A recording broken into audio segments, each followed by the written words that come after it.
Welcome to another Vixa Vaughn romance audiobook. We're excited to have you join us. Whether you're into second chance romance, enemies to lovers, fake marriage, or any other trope, Vixa Vaughn offers you the chance to escape into stories that will carry you away into heart-pounding romance and gripping characters. While we want to get you the full experience, some parts of this audiobook are abridged to stay abreast of YouTube's community guidelines. If you want the full experience, you can always head to Vixa Vaughn Romance and use code VIXA40 to get the unabridged version of this audiobook for 40% off. Now sit back and enjoy the show.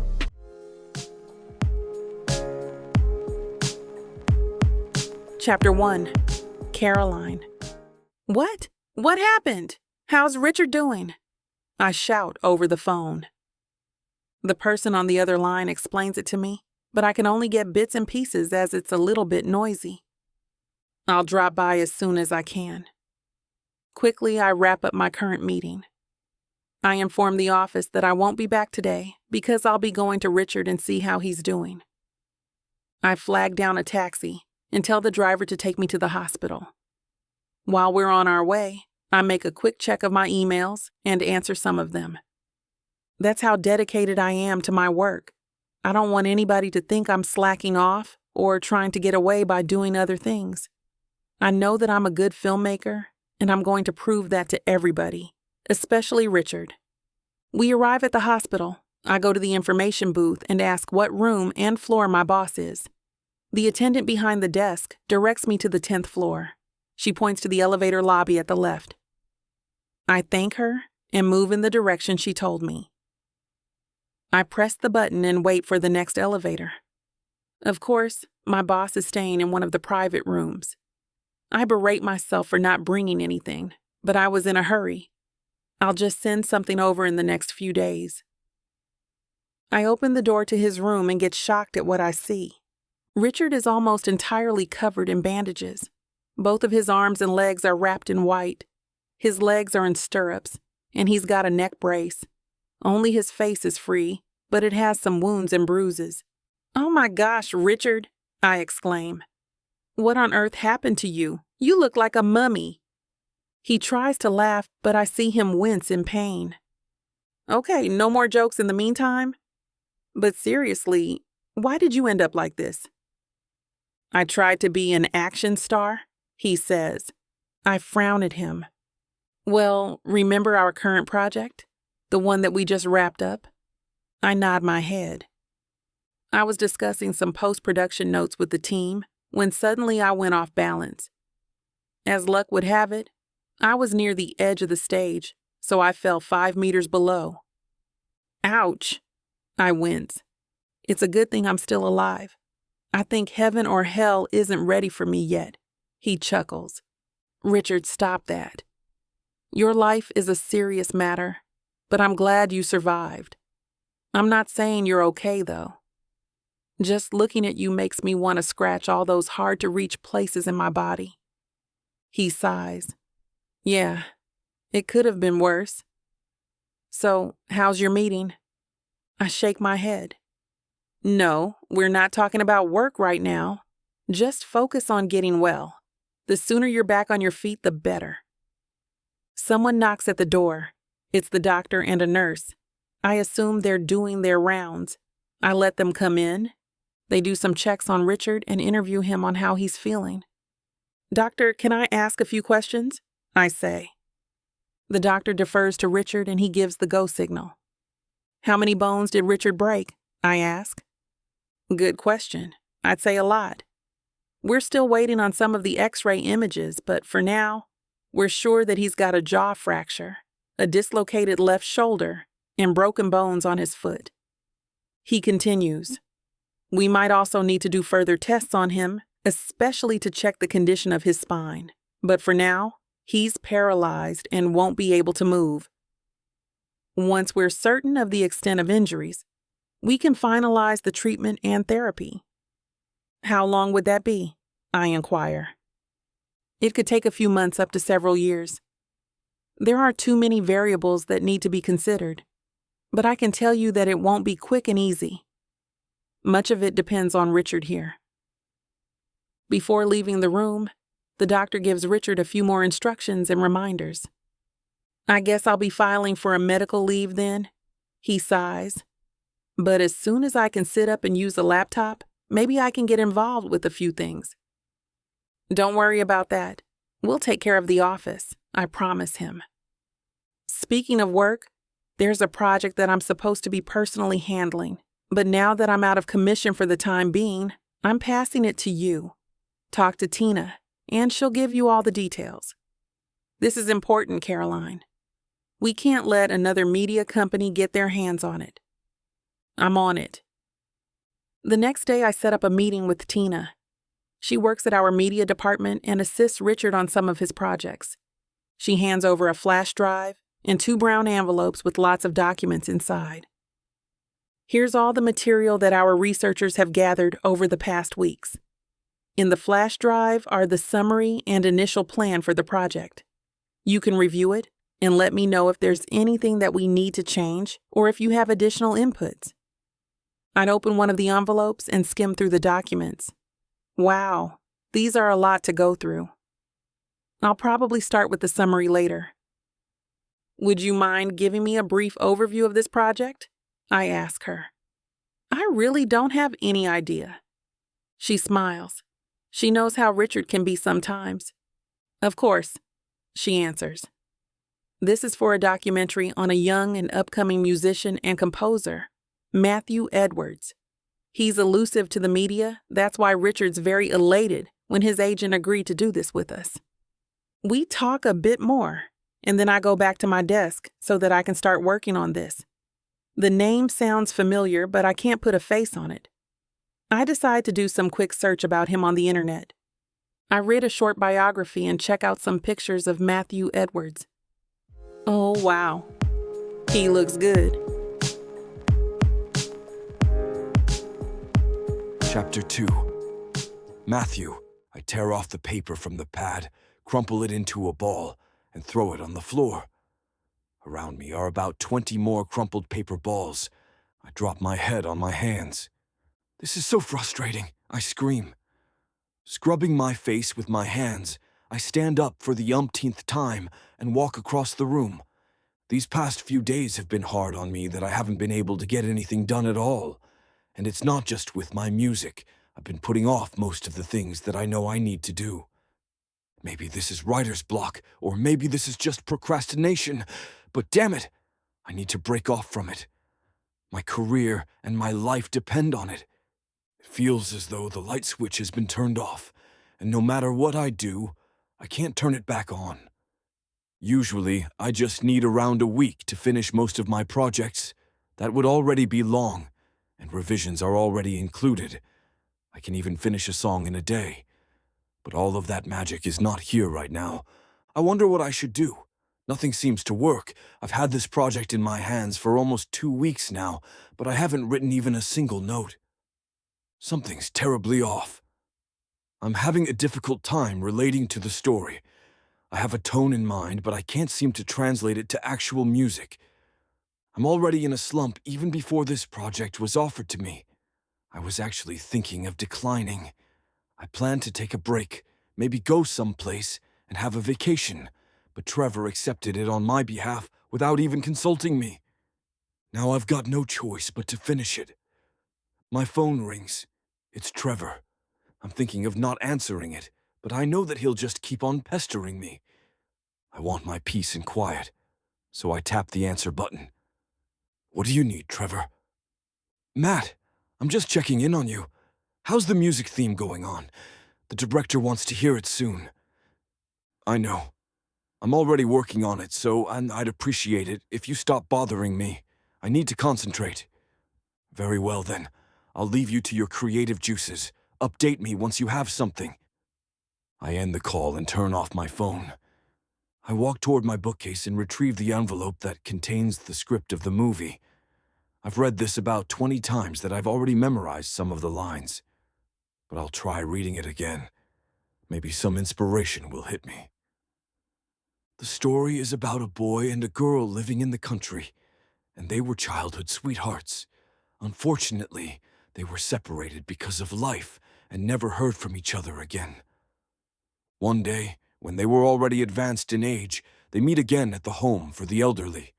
They're both widowed. They rekindle their friendship, and love starts to bloom again. But the man has a degenerative disease, so they try to make the most of their time together. I'm to compose the main theme for the movie, the one that plays during the scenes when they were children. It's also the same song that will connect them later on. Other than that, I also need to make other songs for the film's poignant moments. A few things come to mind as I close my eyes and imagine the scenes of the movie, but I still can't produce an output. Maybe my handicap is because I haven't been truly in love. That's why I don't know how it feels. Should I try watching romantic flicks? But I'm afraid the musical scores in those movies will influence me in making my project. I go to the kitchen and brew myself a cup of coffee. I hope this will wake up my senses a bit more. If there's one thing that I'm proud of myself, it's that I'm stubborn. I'm not going to give up on this. It's time to try other strategies. Let's see what will work. I put down my coffee cup and open the cover of my piano. I lay my hands on top of the keys, close my eyes, and take several deep breaths. I play the first song that comes to mind, the theme from Love Story. My fingers are moving on their own as I let the melody wash over me. The lyrics of the song are very apt to what I'm feeling right now, the question of where I should begin. I finish the song, and a flicker inside me starts to stir. Energized by this, I begin playing my comfort piece, Salut d'amour. I hope this will bring me the inspiration that I'm looking for. Midway through my playing, I hum with the music. I know this song by heart. Perhaps I can even play it during sleep. I feel emotions flourishing inside, and I'm praying this is the start. Maybe I can even use this as the basis of the movie's theme. Crash! My concentration is broken when I hear a loud sound outside my house. What on earth could that be? It's too early for someone to attempt and rob the place in broad daylight. I'm annoyed. I'm almost there, and now I've lost everything once again. I go to the source of the sound. I look through the windows and didn't expect what I saw. Out in my small garden, a woman stands looking distraught. She's staring at the broken pot by her feet. I don't want to deal with any of this, but she rings my doorbell. Who in the hell is she, and what is she doing here? Chapter 3. Caroline, and I'm a little bit excited to meet Matthew Edwards. From what I've gathered in the materials that I've read, he's shy and doesn't do interviews that much, but he's famous, and people have been raving about him. Maybe because he's elusive, that's why it's an added appeal. Also, it doesn't hurt that he's good looking. I combed through some of the social media pages, and he's got a lot of women swooning over him. I look at the address that Tina gave me. While on my way, I practice the spiel that I'll be telling Matthew. I've been doing this for years, and I don't know why I'm nervous this time. Maybe because this project is important to Richard, and I want to prove myself to him. The moment I reach Matthew's house, my phone rings. I answer it. Yes, Tina, I'm already here. I'll update you with the details later, okay? I end the call, put my phone back in my purse, and turn around. All of a sudden, there's a loud crash. Oh, crap! There's a broken pot near my feet. I don't know what happened. I think it's in one of the ledges here, and I accidentally hit it with my bag. Dirt's everywhere, and the plant, which I assume is the one planted in this pot, landed a few inches away. This is definitely not the first impression that I'm going for. I stare at the broken pot and rationalize what happened in my mind. The pot doesn't look expensive, so maybe I can just offer to replace it with something better. Also, the plant looks like it's dying anyway. Maybe I did him a favor. I take a deep breath and ring the doorbell. I know I should face this and at least tell him that I'm sorry. Through the large windows, I see a guy, who I assume is Matthew, walking. Damn it, he looks pissed. I start to become nervous, The door swings open and Matthew comes out. He's still hot even though he looks like he woke up on the wrong side of the bed today. "Who the hell are you? And what are you doing in my house? Are you a trespasser?" he shouts. "Wait, what? No, of course I'm not," I stammer. "Whatever it is that you're selling, I'm not interested. So you can go." "I'm not a salesperson," I say. "Can you please let me explain first?" Matthew looks at me from head to toe as he thinks about my request. He looks at his wristwatch. "You've got 5 minutes. Or else I'll call the police if you don't leave the premises." I take a deep breath. Here it goes. "First of all, I'm very sorry about what happened to your pot. I'm clumsy and distracted. I'll pay for it or have it replaced with whatever plant you want." "I don't give a damn about that plant," he murmurs. "Okay then, I'll just send you a new one," I say. "Anyway, I'm Caroline Menard from the Glassdoors Media Station, and I'm here to discuss with you the documentary if you're available." Matthew frowns. He looks at me as if I'm telling him that he won the jackpot at the lottery when he didn't even bet anything. "Sorry, but you lost me back there. What documentary are you talking about?" He must be so busy with other things that he forgot about this. "Well, let me refresh your memory. It's a documentary about you and your life as a musician and composer. Our media group is the one handling that. It should have been my boss, Richard, who'll do this, but he got into a freaky accident, which is another long story. He seems to be still digging into his memory. Anyway, he passed over the project to me. So here I am, so that we can start on it." I cheerfully tell him. "Oh, that one." Finally, he remembers. This is great. "But I already told my agent to cancel that one." Did I hear him right? "I'm sorry." "What do you mean?" I inquire. He puts his hand on his face as he tries to remember. "I think it was last week when I told my agent, Trevor, to get in touch with your company and tell you that I won't be doing the documentary right now. Trevor said that he's already done that." Wait, I'm confused. I was given this project only a few days ago, so I don't think it's canceled. There must be some kind of misunderstanding. He shrugs. I agree. But as far as I'm concerned, I'm not doing that for now. If you have any questions, I think you should discuss that with your boss. I try to persuade him. He's my chance to prove to everyone that I'm a serious filmmaker. Are you sure there isn't any way I can make you agree to do this? I ask. I'm sorry. I'm working on a major project right now, and honestly, I can't afford any distractions if I want to finish this on time, else my head will be on a platter. I understand him. He's also dedicated to his work the same way as I do, so I get his point. Nevertheless, I hand him my calling card. If ever you change your mind, or if by some miracle your schedule frees up, please give me a call. I'm also going to talk to Richard so that everything can be cleared, I tell him. He accepts my card, looks at it, then puts it in his pocket. At least he didn't throw it. I still might have a chance. I'm sorry, but I have to go. I'll be waiting for the new plant, Ms. Menard. I thought he didn't care about the plant. In the meantime, Richard has got some explaining to do. I hop onto another cab and make my way to the hospital again. Chapter 4. Matthew. I keep telling myself that I'm not bothered by what happened all the while. I find my eyes darting again and again to the calling card on top of the coffee table. To say that it has been distracting me for a while is an understatement. The woman who gave it to me already left, but I can still smell her citrus shampoo. I finally give up and cross to the coffee table, taking the card. I open the nearest garbage bin and lift the card with the intent to throw the thing away. There's no point in keeping this at all.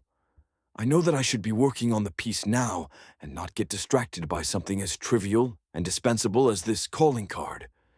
Staring down at it again, I tell myself I'm just checking out the kind of paper it's made of. The card is black and white and shows the name of the media company on top.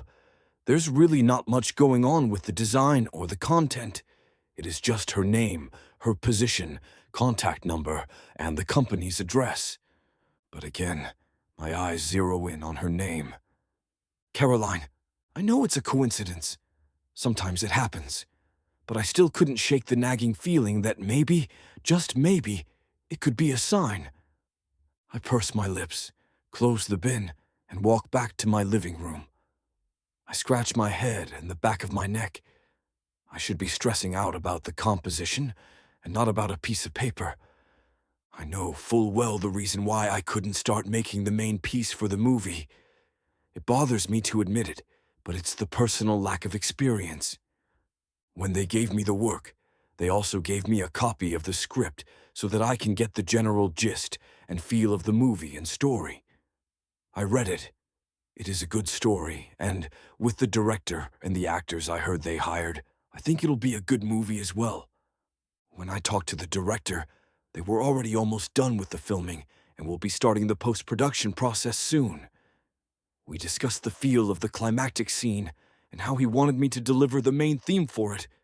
It's interesting, but then the biggest challenge hit me after I finished reading the script. Maybe I totally overestimated myself. The story revolves around love, and not just any kind of love, but one that is pure and unconditional. I've never felt that, or at least I've never fallen in love in the purest sense. Of course, I've had my fair share of women. I may be a busy man, but I wasn't celibate.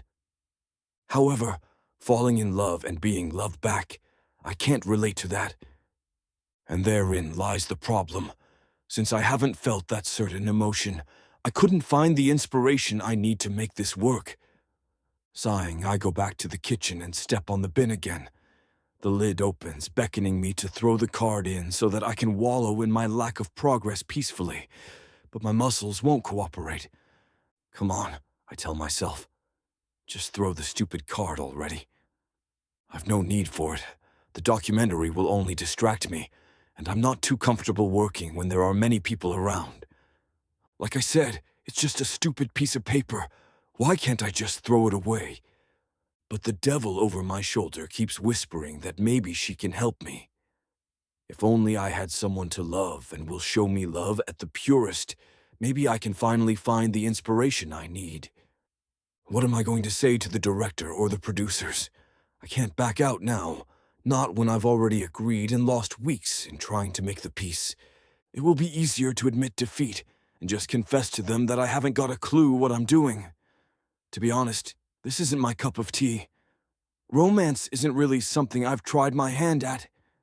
But then again, why shouldn't I try my hand at making music for romance movies? Many composers find it so easy to dedicate compositions for love. If they can do it, I can do it too. That'll also show the critics who have an unbelievable lack of faith in me that I can do it. Growling, I slam the bin close and pad back to the living room. Why did her name have to be Caroline? Why did she have to show up in the middle of Salute d'Amour when the piece is dedicated to a Caroline? My mind goes to the root of my problem again. If only I have someone to show me what being in love is like, I can finally get to work and stop all this nonsense. I can't even throw this card, for God's sake. And then it hit me. Maybe I don't have to throw this card at all. Maybe there's a way for us to get what we both want. Maybe there can be a way we can both benefit from. This idea may be stupid and probably dangerous, but it's also a brilliant one. I can't believe I haven't thought about this from the very beginning. What am I doing here contemplating about throwing it in the trash when I should be making a phone call? I just hope the woman, Caroline, will understand and help me. Chapter 5. Caroline. I respect Richard. Really, I do. He may not be the best boss. He's sometimes demanding and inconsiderate. But he's a generally good person despite his flaws. But right now, he's no help at all. He's obviously pretending not to know that Matthew Edwards has dropped the documentary. I visited him in the hospital after the entire fiasco at Matthew's house yesterday. and the guy had the audacity to look surprised when I told him Matthew won't be doing it. Richard isn't a very good liar. He couldn't look me in the eye, and he just proceeded to change the topic. This is why I've decided to drop by the company and ask Tina about it. Yeah, they did drop the documentary, she says without batting a lash. His manager called a few weeks back and said Matthew couldn't do it, but I guess Richard decided to push through. In moments like this, I wonder again why I haven't quitted yet. I want to smack Richard in the face, but I still feel grateful to him. He's the only person who gave me a chance when no one did. I initially wanted to be a filmmaker, but after my university film failed, Richard took me under his wing and offered me a job as his assistant and camerawoman. Even after he fell and broke almost all the bones in his body? Tina shrugs. He insisted on giving it to you instead. And you didn't say anything? Hey, I'm only a messenger here. It's not my fault if they won't hear it. Tina gives me a look and then goes back to typing on her computer. I guess that's her way of finishing the conversation. Suddenly, my phone rings. I don't miss the side eye she gives me again, so I quickly fish out my phone from my pocket and answer without looking at the caller ID. Hello? Is this Caroline Menard? A man's voice asks from the other line. Ah, damn. This is about work. No one calls me Caroline aside from work. Yes, who's this? It's Matthew Edwards. Can I invite you over to my house again? There's something I want to discuss with you. I may have babbled something unintelligible, but the phone call ends, and then I'm inside a taxi heading to his house. I don't question why he called me again. I'm just glad I wouldn't have to wait for Richard to start working again. Maybe he's finally agreeing to do the documentary. At least, I hope so. Matthew opens the door the second I ring the doorbell. He's wearing loose pants and a dark green shirt, with the sleeves uncuffed. He still looks as great as the first time I saw him yesterday, but this time, he's wearing an easy expression instead of a disapproving frown. Hi, I mutter weakly, and he gives a barely there smile. Matthew leads me to his living room and gestures to the black leather couch. I sit down and he takes the matching ottoman opposite me. It takes me a moment to realize his house may be new, judging from the bare walls and sparse furniture. Did you just move in? I ask, without thinking. He looks surprised by the question, and I quickly wish I can take it back. Is it too invasive? But then he shakes his head. No, I've been living here for 5 years now, I think, he says. I sneak a look around the space again. It's too empty for someone to be living here for 5 years. Maybe it's just because the area is large and the furniture is few. I'm sure you're wondering why I called you, he starts. I know it's a sign that you're named Caroline, so I have a proposition for you. My hands immediately go to cover my torso, though I know guys like him don't like girls like me. He catches my stupid reaction, and the frown on his brows forms again. What proposition? And what did he mean by my name? He shakes his head slightly. I'll be honest with you. I'm having trouble with the piece I'm making. I don't know if you've done any research or know about music and composing. Wait, are you saying you want me to compose for you? I've only done music for high school, and that was it. Does that mean you're a fraud and this whole young composer thing isn't real? He opens his mouth and then closes it again. He sighs as he looks at me. No, I'm not a fraud, and I'm not asking you to do the composing for me. The truth is, my trouble has nothing to do with my talent, but with the inspiration I need to make the piece, he confesses. There's a brief silence before he continues. I'm sure you know I'm making the piece for an upcoming romance movie. The thing is, I haven't fallen in love or been in a serious romantic relationship, and I think that's the reason why I'm having problems with getting inspiration for the piece. I don't mean to laugh, I really didn't. My brain is telling me to keep it in and not make a sound, but the laugh comes out before I can hold it in. I laugh and laugh at the absurdity of what he's just said. My eyes water, and every time I glance at his face, I can't get over the seriousness in it that I burst out laughing again. I'm sorry, I didn't mean to laugh. I apologize, wheezing. I'm sorry, really, I didn't mean to offend you or anything, but sorry for saying this. Even I have had a couple of boyfriends. Not that they lasted for long, but whatever. And for a guy like him to never have one is just ridiculous. He's attractive and has a good career, and he has this big house. For a second, I wonder why he's never been in one. That's exactly why I'm asking you this, Caroline Menard, he says with patience I didn't know anyone can possess. He leans forward and laces his fingers together, looking at me with intense, hazel eyes. I want you to help me. What? How?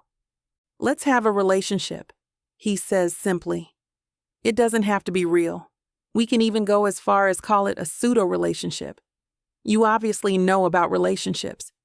Help me find the inspiration for my piece, and I promise to do the documentary as well. As soon as he finishes talking, my laugher dies. I look for any signs in his face that he's messing with me.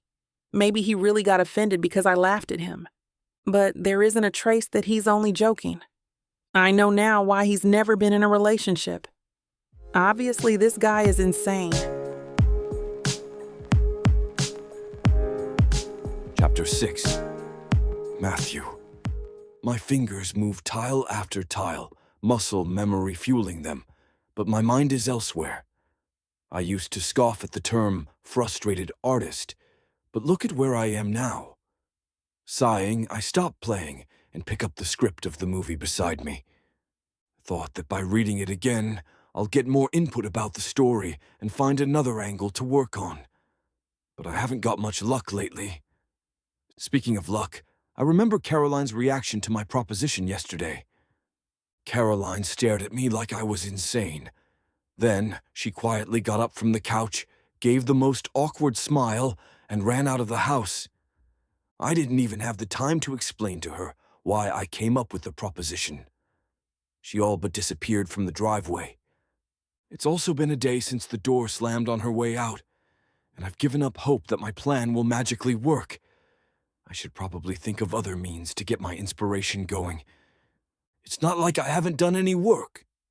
I've written some down, but there's not one that I like, or at least not one of them will work for the message the movie is trying to get across. The unexpected ringing of the doorbell snaps me out of my musings. I get up from the seat and open the door. I have to blink hard in case I'm imagining things. It's Caroline. She bites her lower lip when she sees me and gives the smallest, most awkward wave. I know I'll be one of the stupidest people who'll ever walk the face of the earth, but I decided over the course of 17 hours that I'm agreeing to your proposition. Caroline seems to have practiced that line before coming in here. She pulls a face after the last sound leaves her mouth and heaves a sigh. I stare at her, bewildered by her rush of words. Why don't you come inside so that we can talk about it? She nods and slips inside the house. I lead her to the kitchen, and she hops on one of the tall seats around the kitchen island. I was going to ask her to sit at the dining table, but she's made herself comfortable there, so I follow instead. Caroline fidgets on the sleeve of her shirt, clearly uncomfortable. Nothing about her screams she's enthusiastic about agreeing to my plan. Look, I was thinking about it, and the logical part of me keeps saying that I shouldn't let this chance pass, she starts babbling as soon as my butt hits the chair. You see, I'm not even supposed to be doing this documentary. My boss fell and now is lying in the hospital with his leg up in stirrups. I've only worked as the camera woman and his assistant. I did study film, but during my film project, it was clear I lacked something. But Richard, that's my boss, took me in and... Carolyn, I'm sorry. I know I'm rambling. I thought you were crazy for suggesting this yesterday, but it turns out I'm crazier for agreeing to this. I'm not judging you, but I think we both need to relax. I can't help smiling at her attempt to compose herself. She straightens her shoulders, but they still look tense, and her face betrays her every emotion. Honestly, I'm relieved she came back. Although I can see she's not really happy with this, the mere idea that she's agreeing nonetheless is enough for me. At this point, I can't mess up. I have to do this right. Right, she says. And can you please call me Cece? No one calls me Caroline. Of course, I nod. Cece also fits her perfectly. Well, we'll need to set some boundaries now if we're going to go pretending like we're a couple. What do you have in mind? She grimaces. To what extent exactly do you mean by pretending to be like a couple? Like real couples. Do what real couples do. I don't really have any idea what they do, to be honest. I thought you know about this better than me. You're not a virgin, are you? I blink at her question. No, unfortunately, that's not the case. I said I haven't been in a relationship. I didn't say I haven't done it. That's not what... She stops herself and inhales deeply. Right, so we can do couple-ish things too, like kissing, touching, and, you know... Huh, do you mean doing it? She almost rolls her eyes, but stops herself again, and nods instead. Yes. Are you okay with it? She twists her mouth to the side before biting her bottom lip again. I'm not really sure about that. I understand. I guess we'll play that part by ear. There's no pressure, don't worry. Not that I have a problem with making love with her. Caroline, Cece has the unassuming air around her. She's pretty hot, and I don't even think she's aware of it. I don't have a type when it comes to women, but I don't normally go for that type. But I do find her hot cute at the same time, if that's even a thing. She's so awkward at times. It's hilarious.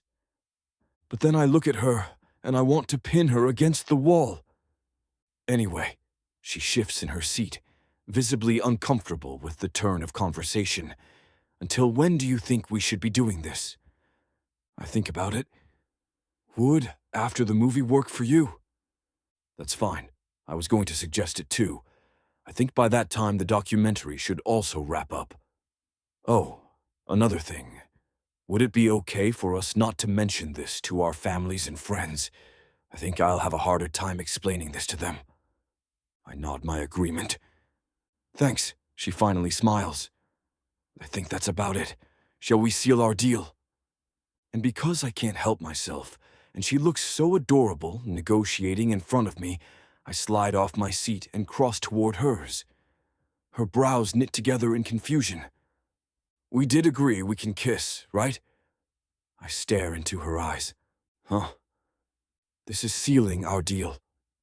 I smile at her reaction again as I cup her face with one hand and lean closer until my lips touch hers. Chapter 7. Caroline. I wiped my hands on my jeans for the second time since I got out of the taxi and walked up the driveway to Matthew's house. My heart is beating wildly for some unknown reason. Actually, the reason isn't unknown. I know why I'm reacting this way at the prospect of meeting Matthew again. It's because of that little kiss that caught me off guard. Nothing happened after the kiss. We didn't go any further, not that I expected us to. After we pulled apart, I probably mumbled something stupid and then left. To be honest, I can't remember much of what happened after. It was like my brain went haywire from his kiss, and it wasn't even the passionate ones you see in movies. It wasn't a peck either, but there were no tongues involved. Wait, that sounded like I was disappointed there were no tongues involved. I shouldn't be thinking about it at all, but I was. And I still am. And I have the bags under my eyes to prove it. I keep telling myself I should be professional and not get caught up in the moment. Sure, Matthew is gorgeous. I'd be lying if I say I wasn't attracted to him. Like all the women I saw leave comments on his Instagram said, he's a fine specimen of man.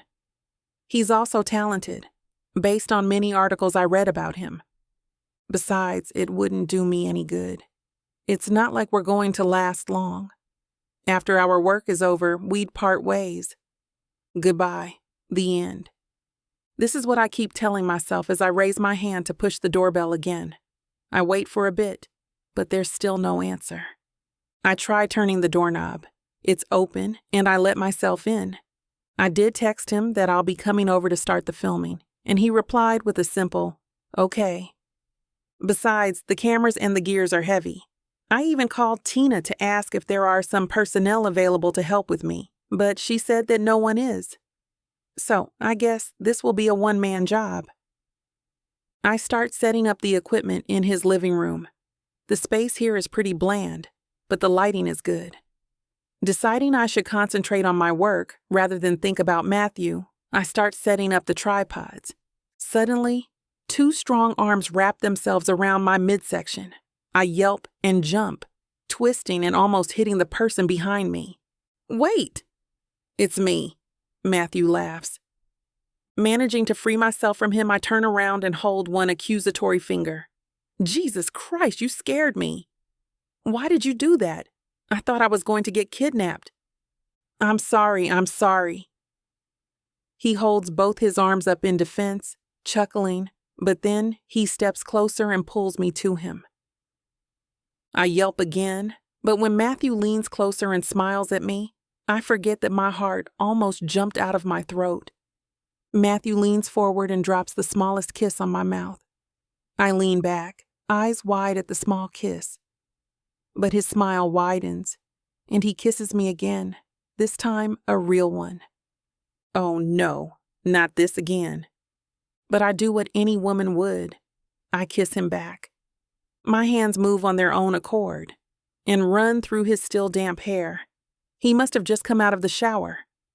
That would explain why no one opened the door on me.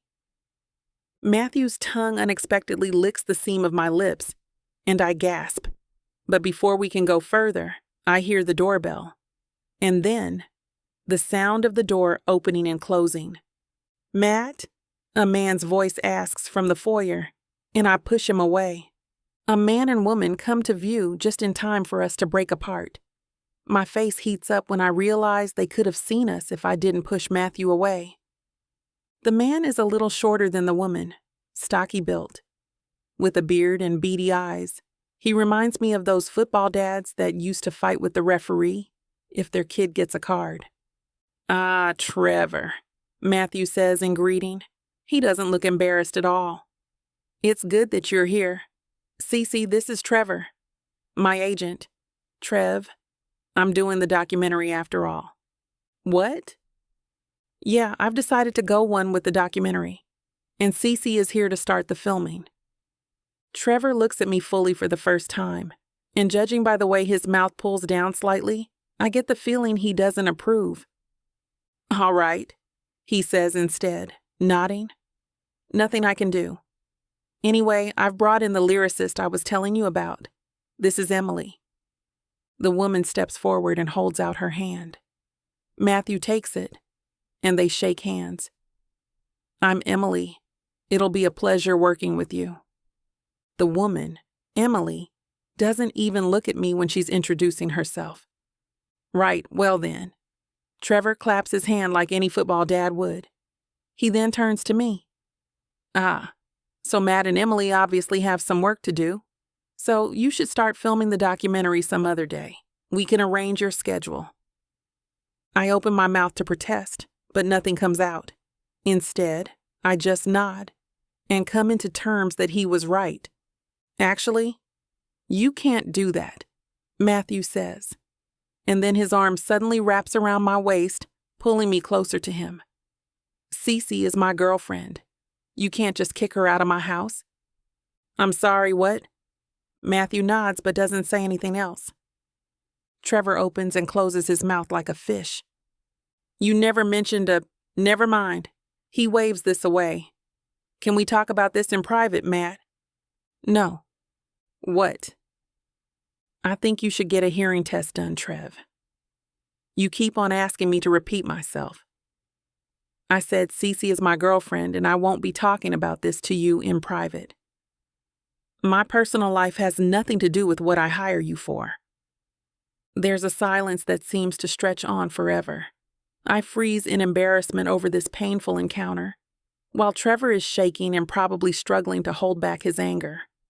The football dad looks like a balloon waiting to explode, but then he sighs and pastes the fakest smile possible in mankind. Of course. Matthew nods and keeps his arm around my waist, but when we turn around, I know and I can feel Trevor staring daggers behind my head all the while. Crap, what have I gotten myself into? Chapter 8. Matthew. I rub my eyes and stretch my back, craning my neck from side to side. I've been putting in some of the work I've made in the tape for the director to listen to. It's a long process, and I still have to do the other music for the score. It would be better if I can get the source material, but reading the script, they've already indicated which parts I should be doing. Groaning at the relief of my stretched muscles, I turn to look at the clock mounted on the wall and do a double take. It says it's already 3 a.m., which means I've been going at this for 7 hours now. It didn't feel like 7 hours had passed. If anything, I think 3 hours is a stretch. But when I checked my phone, it still says 3 a.m. Turning my chair around, I look at Cece, who was with me when I went to the studio. I promised her I'll just check on the music and listen to what I've made for a bit, but I obviously got distracted. Cece is curled up on the couch like a cat. Her hair is falling over her face, and she looks so adorable. I can't help myself from crouching down to get a better look at her, tucking the hair behind her ear. We've been filming the documentary for almost a week now, which means we've also been dating for that long. I do genuinely enjoy my time with Cece, though it's not a lot. She still has to go to her company at times and visit her boss. She also goes home to her apartment every night, but when she's with me, I enjoy her company. Even when she's not filming, her humming along and breathing gives me comfort. The first few days, she was awkward around me. I'd constantly tease her that she's been in a relationship, so she should be the one who leads the way. She'd be all embarrassed, which I find adorable. Maybe that's why I keep doing it. Lately, she's been more comfortable. We haven't done many couple-ish things, though, at least not the ones I've expected. Of course, we'd kiss and touch each other. Every time we do, Cece gives me the most embarrassed look, and I'd want to do it again. But other than cooking for each other and spending time together, we haven't moved to other things. This isn't the first time she's fallen asleep here, but she refuses to sleep over. I understand her apprehensiveness to some degree, and I did tell her that we'll play it by ear. Maybe that's how new couples are. I've started working on the main piece, though. Cece may not realize it, but her presence around me has been a great help. Maybe I just find her company relaxing, but the piece is coming around slowly. The lyricist Trevor brought is also very talented. She's already given some of her drafts for the lyrics that would go well with the music. However, since it's not yet finished, there may still be some changes. I know what Trevor is trying to do too. I might know much about socialization and relationships, but I know when someone is trying to set me up. He's clearly thought that Emily and I will turn into something more. But I don't like her that way. Even without Cece around, I don't think I'll like her the same way I like Cece. And I like Cece very much. I watch her soft expression and listen to Cece's slow and steady breaths for a while before waking her up. Her lashes flutter open, and she gives me a sleepy frown.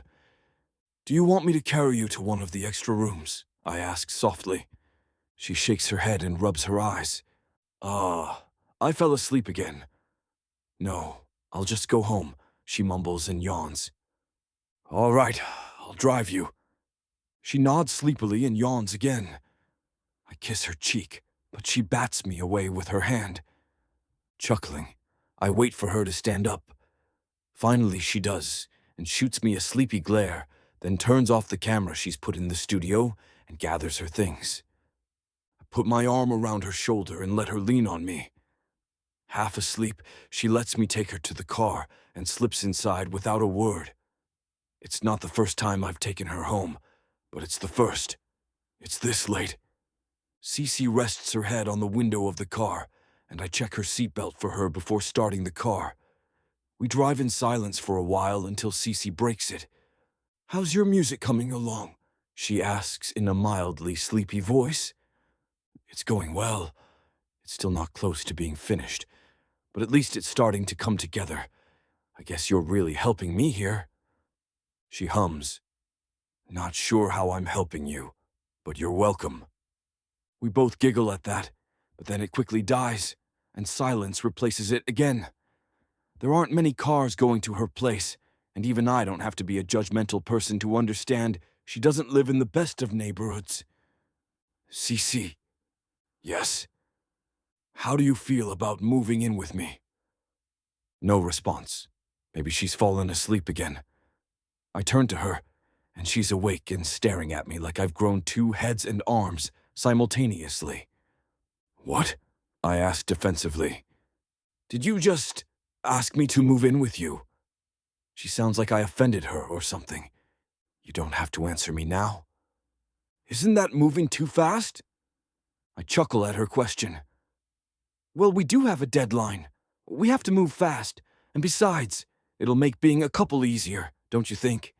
I also don't think you going home like this is very safe." She opens her mouth to protest, but I cut her off. "And you don't have to commute to come to my house." Cece closes her mouth and turns to the window again. "There's no rush. You don't have to answer me right now. I'm just laying it out there." "Okay," she says quietly. "I'll think about it. It isn't a confirmation, but I don't know why it made me happy just the same." Chapter 9. Caroline. Matt's proposal for me to move in with him is niggling at the back of my mind ever since he dropped me off at my place. Even though I managed to get some sleep and then continue on like nothing's amiss by morning, I know that thought is still hanging out in the far corners of my brain. It's like that bad, yet super catchy song that suddenly pops up into your head during an inopportune time. You're not supposed to think about it, but after popping up like a jack-in-the-box in your brain, you can't help but do so anyway. With a sigh, I decide to think about something else other than Matt's offer of me moving in. And the only thing I know that can effectively change the course of my train of thought is to also think about the man himself, Matthew Edwards. Since I met him and we started this relationship ruse, I find out that Matt's the kind of guy any girl can easily fall for. He's definitely going to be a good boyfriend. I now declare the question, why is Matthew Edwards still single? One of the major mysteries of the world? Because, let's face it, hearing Matt, famous, good-looking, talented Matt, say that he's never been in love before and never been in a relationship is beyond curious. Are the girls around him blind or something? He's the sweetest guy I've ever met. And that's saying something since I used to have sweet boyfriends. Well, they were sweet when they needed something. After meeting Matt, though, I admit that no one's sweeter than him. Even though he spaces out every now and then, he's very caring and thoughtful, and he gives the best cuddles and kisses. More importantly, Matt is pure, honest, and real. I don't know where I can find anyone like Matt, because almost all of the guys I've met are pretentious jerks. They're also, as what they boast to me about sometimes, experienced.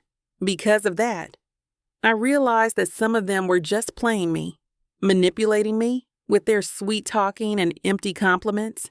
Maybe that's why being with Matt is like a breath of fresh air. Since I'm technically his first girlfriend, he doesn't know how to pretend and make a compliment just to get in with me. His honesty and his affections can put some of my ex-boyfriends to shame. Not only that, but he's also such a gentleman. All we've been doing is cuddling and kissing, and never did I feel any vibe that Matt wants something more from me. Even though I know that we're not in a real relationship, I just get the feeling that he's the type who doesn't push someone into doing more than just the usual kissing and cuddling. He already asked me to move in with him. If that doesn't sound like a full-on commitment from a guy, assuming this is a real relationship, then I don't know what is. I finally hit Matt's place, and his offer comes to the forefront of my mind yet again. With a sigh, I paid the cabbie and make my way inside Matt's house for another round of filming. As soon as I open the door, the bare look of the house never fails to make me a little uneasy. It's not the first time I think that maybe Matt needs to make this place home. Maybe making himself comfortable in his own space will help get his creative juices going. But since he has to resort to a fake relationship with me to get creative, then I have to think about his offer. And after hours of thinking about it, even though I tell myself that I won't be thinking about it, I decide that he's right. We aren't going to last forever. I can just think of this as if we're roommates or housemates of sorts.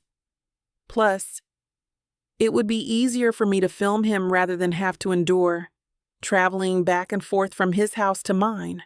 However, as easy and as simple as it may sound, there's one teensy-weensy little problem, and that's the man himself. Because, seriously, I'd already noticed what kind of boyfriend Matt will be, and I'm not blind. He's definitely a guy one can easily fall in love with, and I know I'm not going to be immune. I can see myself falling in love with him, and that's not a good idea, especially when it's clear he doesn't want to have a real relationship with me. He did say that we're only doing this to simulate a relationship so that he can get the inspiration that he wants, and I can get my documentary. I check Matt in his music room, but he's not there. I managed to find him in the kitchen. With a relieved smile, I take a step toward him when a woman suddenly came into view, stopping me in my tracks. It's Emily, the lyricist who's working with Matt on creating the song.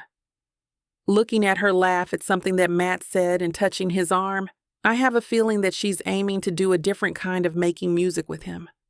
And somehow, that thought makes my stomach cramp with unease and apprehension. I know that her hanging out here more often than not shouldn't irk me so much, but it does.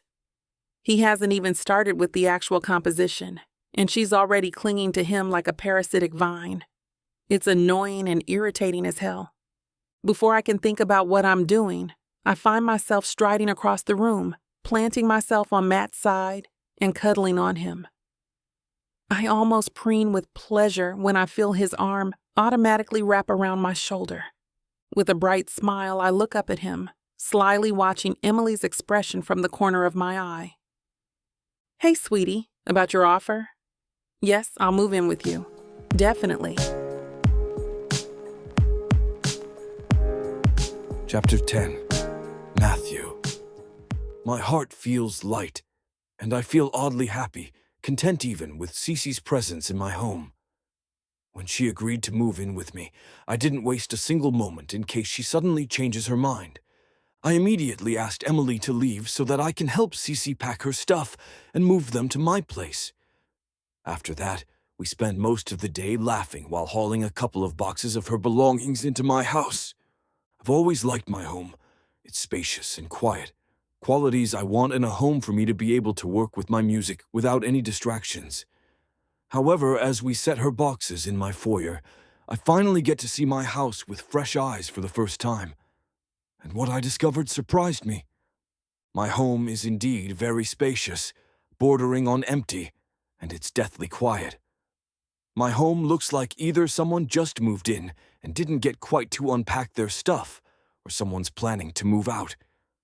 With a wince, I feel my face warm, and I know that I'm turning hot with slight embarrassment. I wonder what Cece thinks about my sparse-looking house. I hope it doesn't make me look like an even poorer bastard in her eyes. Maybe I can ask her to decorate the place as she sees fit. Don't couples do that to each other's spaces? Even though I'm well aware that our relationship isn't real, I don't mind having Cece leave a mark on my house. That if and when our relationship comes to an end, I think the furniture and the knickknacks she'll be placing are going to comfort me, reminding me that she once roamed the halls of my house. She insists on sleeping in one of the empty rooms, now deemed as a guest room, and I reluctantly agreed. I won't admit it to her, but I'm secretly hoping that now she's moved in with me, maybe we can sleep together. Of course, I don't mean lovemaking. but I just want to know what it feels like to sleep with her beside me. Despite that minor bump in the road, I'm enjoying Cece's presence.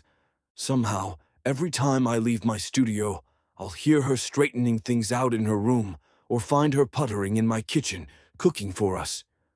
Whenever I'm outside the studio, I spend my days cleaning the house, cooking, and eating together. I also feel like I want to do something else with her outside my home. So, while we're having breakfast, I decide it's the best time to broach the subject. "Hey, do you have any plans for today?" I ask casually, forking another bite of pancakes. She takes a careful sip of her coffee first, before answering me with a shake of her head. "No, why?" I perk up at that. "Great. I was thinking that we should spend the day today on a date." She looks up from her mug with wide, surprised eyes. I quickly went to explain, afraid she'll say no. "You see, I've been looking up what couples usually do, and couples go on dates, so that's what we're going to do. If you're up for it, that is." I watch as she studies the dark waters contained in her mug. I fight a wince, half expecting she's going to decline. However, when she looks up at me again, she gives me a small smile. "Sure, I guess we can go. Where do you want to go?" And I give her a wide smile as an answer. Half an hour later, Cece and I are gaping at the huge aquariums that serve as the walls of the tunnel we're currently passing inside a local aquarium park. There are different types of sharks and stingrays, and a vast variety of multicolored fishes darting in and out of the corals. However, no matter what the beauty of marine life offers me, nothing is more beautiful or more inspiring than Cece's smiling face as she absorbs everything around her with excitement. I remember her telling me that it's her first time coming to an aquarium park. She's not the only one, though. It's my first time, too. Never, not once during our stroll did I let go of her hand as we navigate our way through countless aquariums. After 5 aquariums and 2 tunnels later, we decide to take a rest for a bit and fill our stomachs with snacks. "So, have you brought any dates with you here before?" The question catches me by surprise, and I almost choked on the Coke I'm sipping. I compose myself by taking the time to swallow before admitting. I've never been on a date. I don't count sharing drinks with other women and one-night stands in the past as a date." Cece frowns at me before tilting her head curiously. "Sorry, but I just don't understand why someone like you haven't been on a date before. If I haven't known what kind of person Cece is, I'd be offended by how she tells me that. However, there's something in her voice that makes the term, 'someone like you,' sound more like a compliment than anything." I shrug. "Well, my work is a demanding mistress. It keeps me from making actual connections then and now. Sure, I can make people feel the emotions that I want to convey through my songs, but then it's just not the same. Somehow, conveying my feelings to people in person and not through music is different and weird when I first tried hanging out. After that, I didn't bother. Until you came along, I want to add, but I just cleared my throat instead. Anyway, I continue, I've been neck-deep in my lessons since I was young, and there never was time for me to develop the skill in making friends and wooing girls. There weren't that many social activities going on while I was growing up. I don't have a bad childhood if you want to ask, but I admittedly didn't have a great childhood either." Cece bites her lower lip in apprehension. "Oh, I didn't mean to—" "Hey, it's okay," I cut her off, reaching for her hand and holding it in mine. "I've also read somewhere that asking questions and the getting to know you are part of what couples do." On a whim, I lift her hand and kiss it. I don't say it, but I'm actually glad knowing that Cece's interested in me. And I know I'm getting more than interested in her too. Chapter 11. Caroline. It's raining cats and dogs. In surprise, I forgot to bring my umbrella. Before I left Matt's place to head to work, and process the clips I've managed to get for the past couple of days. The sun was shining and the breeze was cool. I already knew that I forgot my umbrella, but I just shrugged it off, thinking that the weather's not bad anyway. And here I am. I guess I should have returned to get the damn umbrella. Now, I'm dreading the fact that I'm going to brave the rain to get to Matt's. Once the cab stops, I pay my fare and take a deep breath before I run for the front door as fast as I can. Unfortunately, no matter how fast I ran, I'm still drenched to the bone when I finally reach the safety of Matt's house. Like always, his house is quiet, save for the muffled sound of music, and I can guess that he's back in his studio, working, while shucking my wet shoes so that I won't make a puddle in the foyer. I notice that it's already dark outside, and thankfully, that means Emily already hit the road early, especially when they can see from Matt's studio windows that it's going to rain this hard. I would have noticed the change in the weather too, if not for the windowless room I'm working in, compiling and picking out the clips I want to be processed for the documentary. However, despite my misfortune with the weather, I'm still glad that I've made good progress today. Matt also seems to be making good progress with his project too. Last night, he made me listen to some of the pieces he managed to finish. It sounded so good that I can't wait to hear the rest. With his genius, talent, and artistic flair, I'm confident that he's going to make wonderful songs, and that also means I'll be making an equally wonderful documentary. The only problem here, the only thorn in my side, is Emily. That woman just can't take a hint and doesn't know the meaning of boundaries or personal space. She's been so clingy with Matt and is hanging out here more often than what's necessary. I may not know what they do to compose a song, but I'm not stupid. I know that she doesn't have to come here so early at 7 in the morning and spend almost all of the day at Matt's side until she leaves at 6 in the evening. I bet Matt doesn't even need her at the moment, but she's still here anyway, and I can't help but fume at that. What's worse is that since she's part of Matt's project, I have no choice but to include her in the documentary. However, no one says I can't just take shots of the back of her head or just let her show up on camera for a split second. With a snicker, I head toward my room and undress there. Holding my wet garments in one hand, I scour my room in search of my towel, but didn't find it anywhere. It's when I remembered that I forgot it. Again, inside the bathroom. I groan and rub at my forehead, wondering when did I become this scatterbrained. Guess I have no other choice but to streak my way to the shower. It won't be the first time I did that, but I only do that when I'm at my house. It definitely is a first for me for doing that in someone else's house, though. Opening my door a little, I tilt my head and hear soft music from Matt's studio, confirming that he is indeed working in that room. That means it's safe for me to head to the bathroom in my birthday suit. Taking in a deep breath, I quickly ran for my destination, holding my wet clothes on my privates just in case Matt's going to make an appearance. One can't be too careful with that guy. Because I'm speeding toward the bathroom and keep on glancing at the studio's room, I don't notice that the door is slightly ajar until it's too late. Pushing the door open, I head inside, turning my full attention toward the hamper and throwing my wet clothes in. Reaching up to untie my hair, I suddenly freeze in place when I hear a sharp intake of breath and some water splashing. And that's when I know that I'm not alone in the bathroom. I squeeze my eyes shut and swallow back an embarrassed groan. Matt's inside the bathroom with me, isn't he?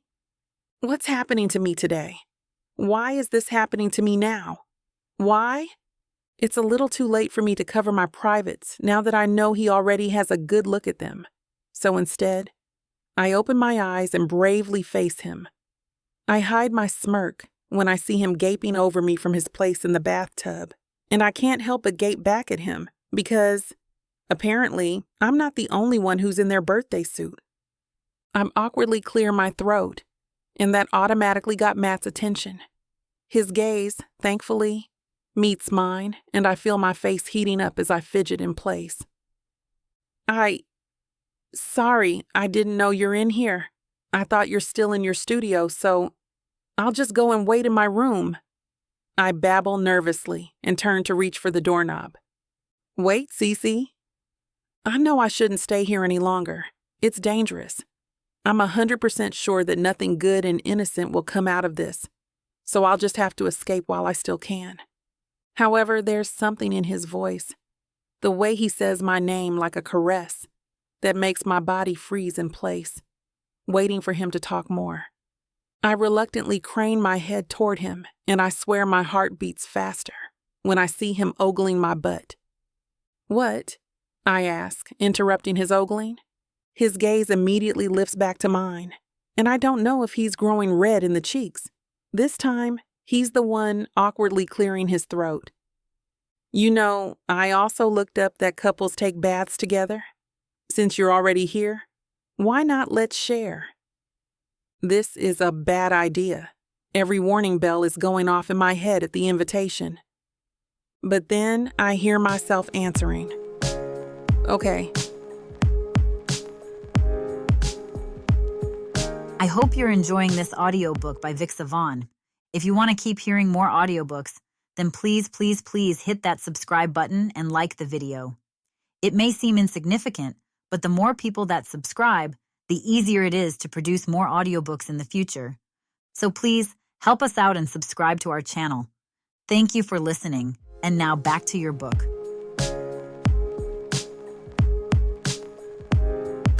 Chapter 12.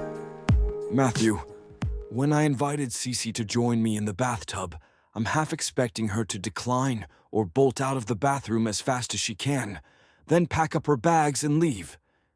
But what I don't expect her to do is to agree, saunter her way toward me, and settle her naked self on the other side of the tub, facing me. I bite back a smile because Cece never ceases to surprise and amaze me. Try as I might, I can't seem to look away from her naked body that can be seen from above the water. My eyes only bounce back to hers when I hear her clear her throat. I blink. I take it that you got caught in the storm outside. I also struggle not to show my wince at my lame attempt at conversation while we're both feeling awkward and weird sharing a bathtub like this. It seems that Cece knows what I'm doing since she nods and tries to add something to the conversation as well. Unfortunately, as much as we want to avoid the awkward silence, our supply of trivial conversation runs out fast, and we find ourselves staring at each other silently. I can also feel a certain kind of tension swirling around us, growing thicker and thicker by the minute. A moment later, I discover that the tension growing between us is charged. I feel the room growing warmer by the minute, and I want to thank my foresight of putting some bath salts in the tub before Cece's arrival, making the water a little hazy, hiding my growing manhood underneath.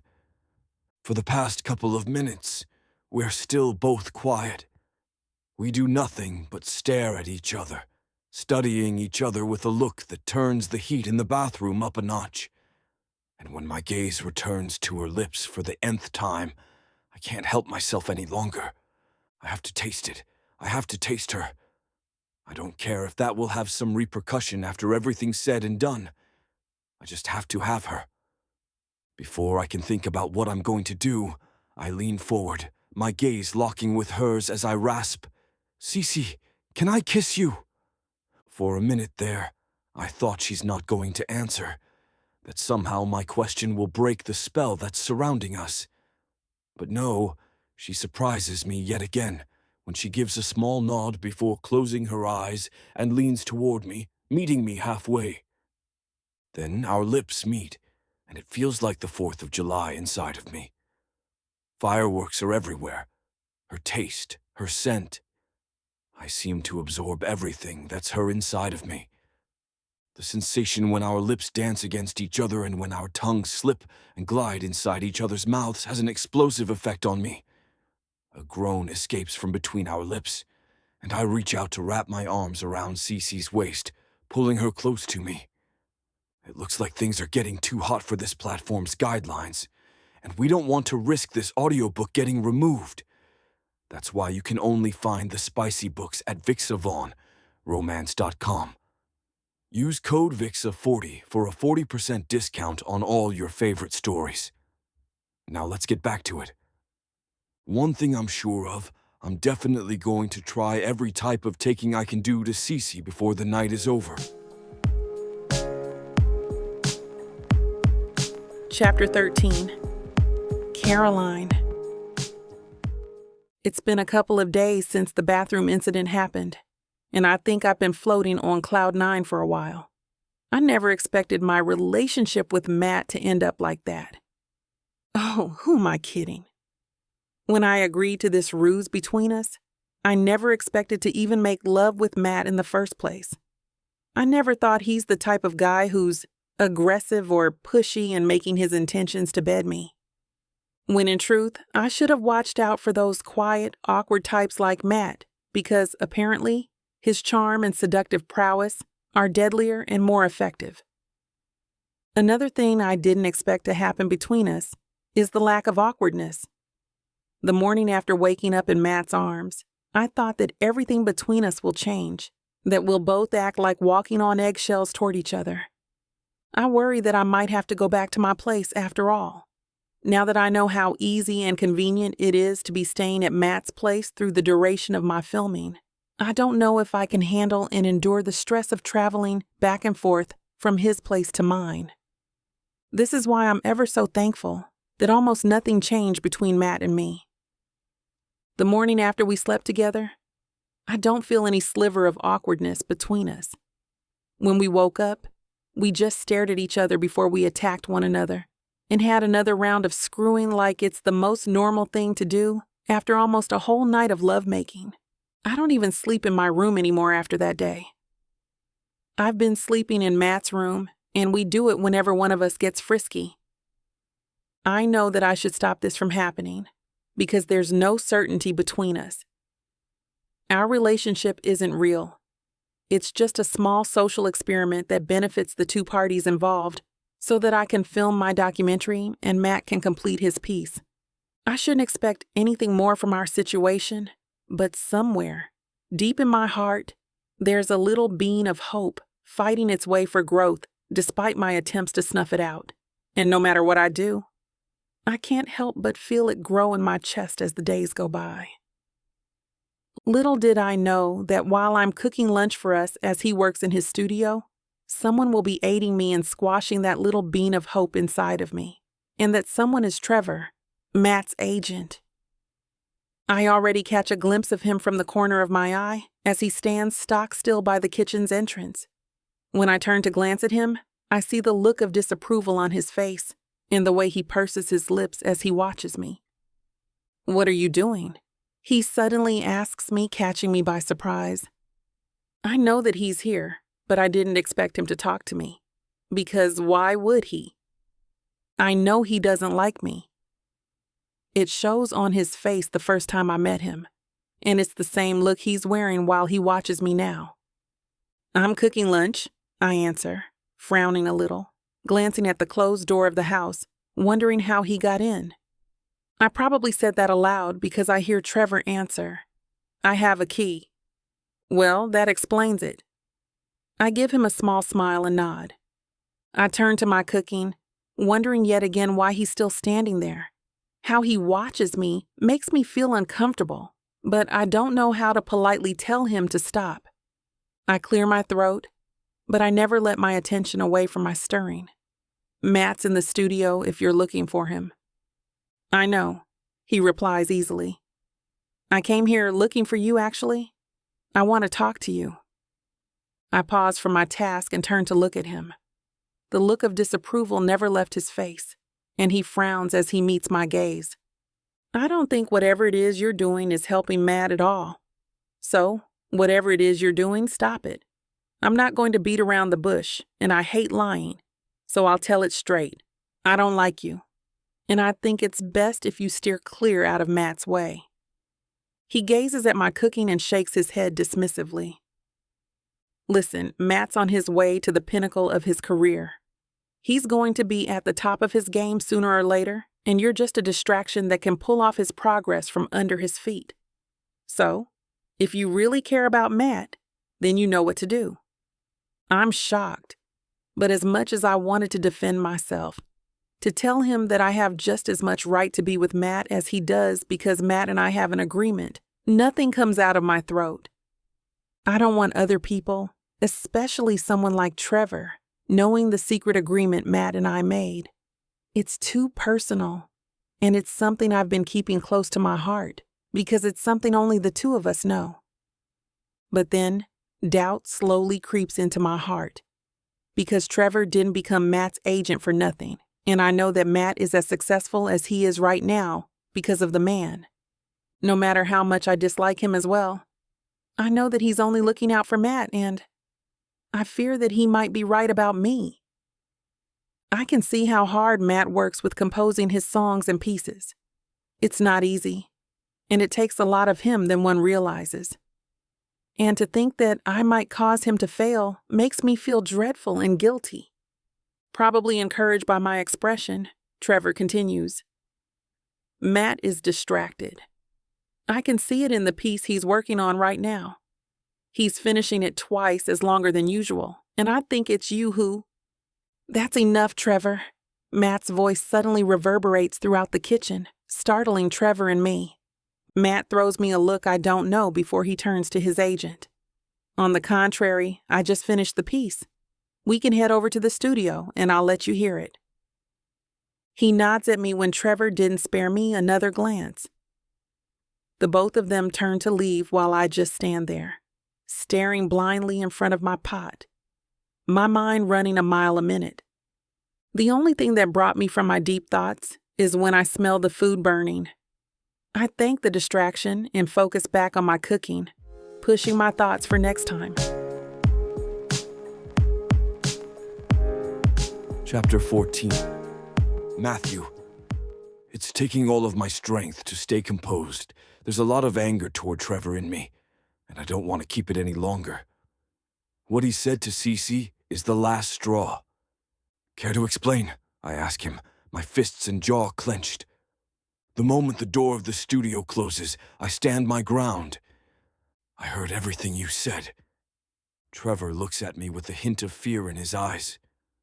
But I know him so well, and I'm confident he won't back off.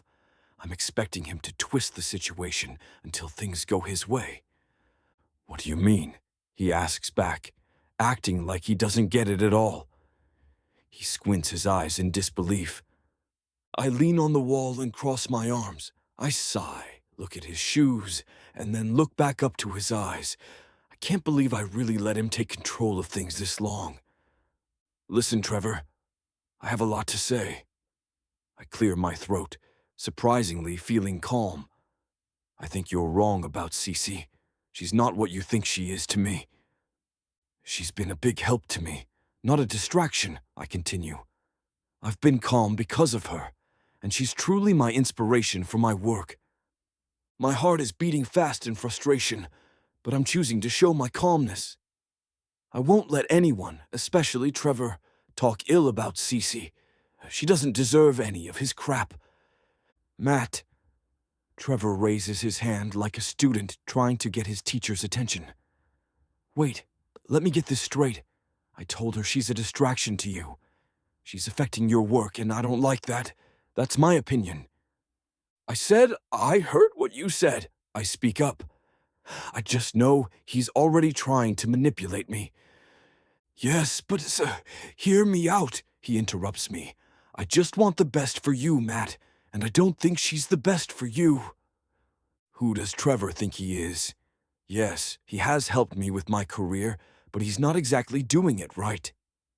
It feels like he wants the best for him, and disguises it with, I want the best for you. I'm thankful, but I'm done being leashed. I know I'll grow more in different ways. I don't need anyone to manipulate me to succeed. I know, and thanks, I huff. But Cece is my girlfriend. She doesn't distract me. You have to respect that. Trevor snickers and nods sarcastically. He looks away and puts his hand in his pocket. I'm giving him all the chance to keep this conversation professional, and he's still blowing it. Are you sure, Matt? He asks. Because it'll be a big problem if this goes wrong. We both don't want any mess. Mess? Why does he think things will be messy because of Cece? Why doesn't he even like her? I glare at him, slowly letting go of my calmness. Now he's getting on my nerves. It's like he's stepping too close to the line. I think about Cece who's waiting outside. I think about how beautiful she is, inside and out. I cannot even fathom how happy I am with her. It's a cliché, but I really am happy. I feel like a changed man, something I never thought I'd ever feel in this lifetime. She's my Caroline. Are you questioning me? I ask Trevor. I'm questioning you, he answers, because I'm going to have to fix things if you ever mess up. I won't mess up because of Cece, I finally snap. I'm losing patience. Why do you even think that? I don't trust her. Simple as that, he tells me. And I need you to focus. Don't waste your time, Matt. It's a punch in my guts. I'm enraged by the thought that I'm wasting time with Cece. Trevor doesn't know anything about my relationship with her. We're in a fake relationship, but everything I feel about her is real. I respect and admire her character, regardless of our agreement. I've never felt so human before, and it's all because of her. This is an insult to me personally and to my artistry. Trevor is all about business, as he should, but he's already overstepping. He's been doing this to me, but I won't let him do this to Cece. I get off the wall and walk toward my table. I get the tape and hand it out to him. We hold each other's gaze, both fuming. Here, I say dispassionately. Give it to the director. Let it be known that I'm not wasting my time. Trevor takes a quick look at the tape and clenches his jaw. This better be good. See for yourself, I say under my breath. But it's the director who has a say, not you. I think I've kept my grudges for too long, and they're spilling now. I don't even feel bad for talking back to Trevor. All I've ever done was say yes to him, and I'm sure he feels disrespected right now.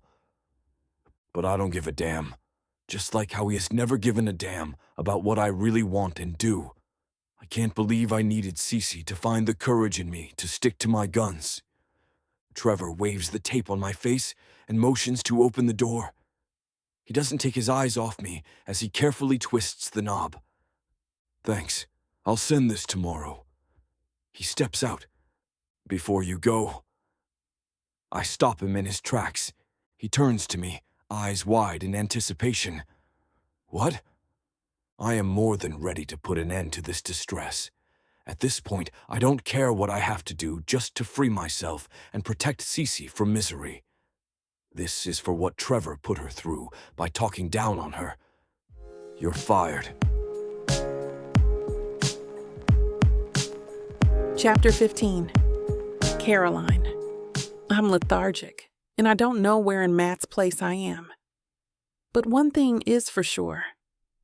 I feel down. Am I already awake? Or are all these thoughts just a part of a dream? Trevor's words come rushing back to me, beating me up emotionally and mentally. I won't lie. I've felt strange and ashamed since then. It's like it was wrong for me to agree with Matt's proposal. What do? We had a deal, and we need each other. But what Trevor said was right, and now I'm torn between staying and leaving. Matt and Trevor talked after that, and Matt hasn't told me what went down. Regardless of what they talked about, the damage has been done. I'm no longer confident to be with Matt. I feel like I'm sinking, both into an endless pit and into the sofa. Maybe I'm half awake and half asleep. What do? I hear the door open, and I open my eyes so quickly that the light hurts. I squint, take time to realize where I am, and then slowly sit up on the couch. I'm alone with Emily in the studio. Right, it's a late night for Matt, and he's working with Emily on a song.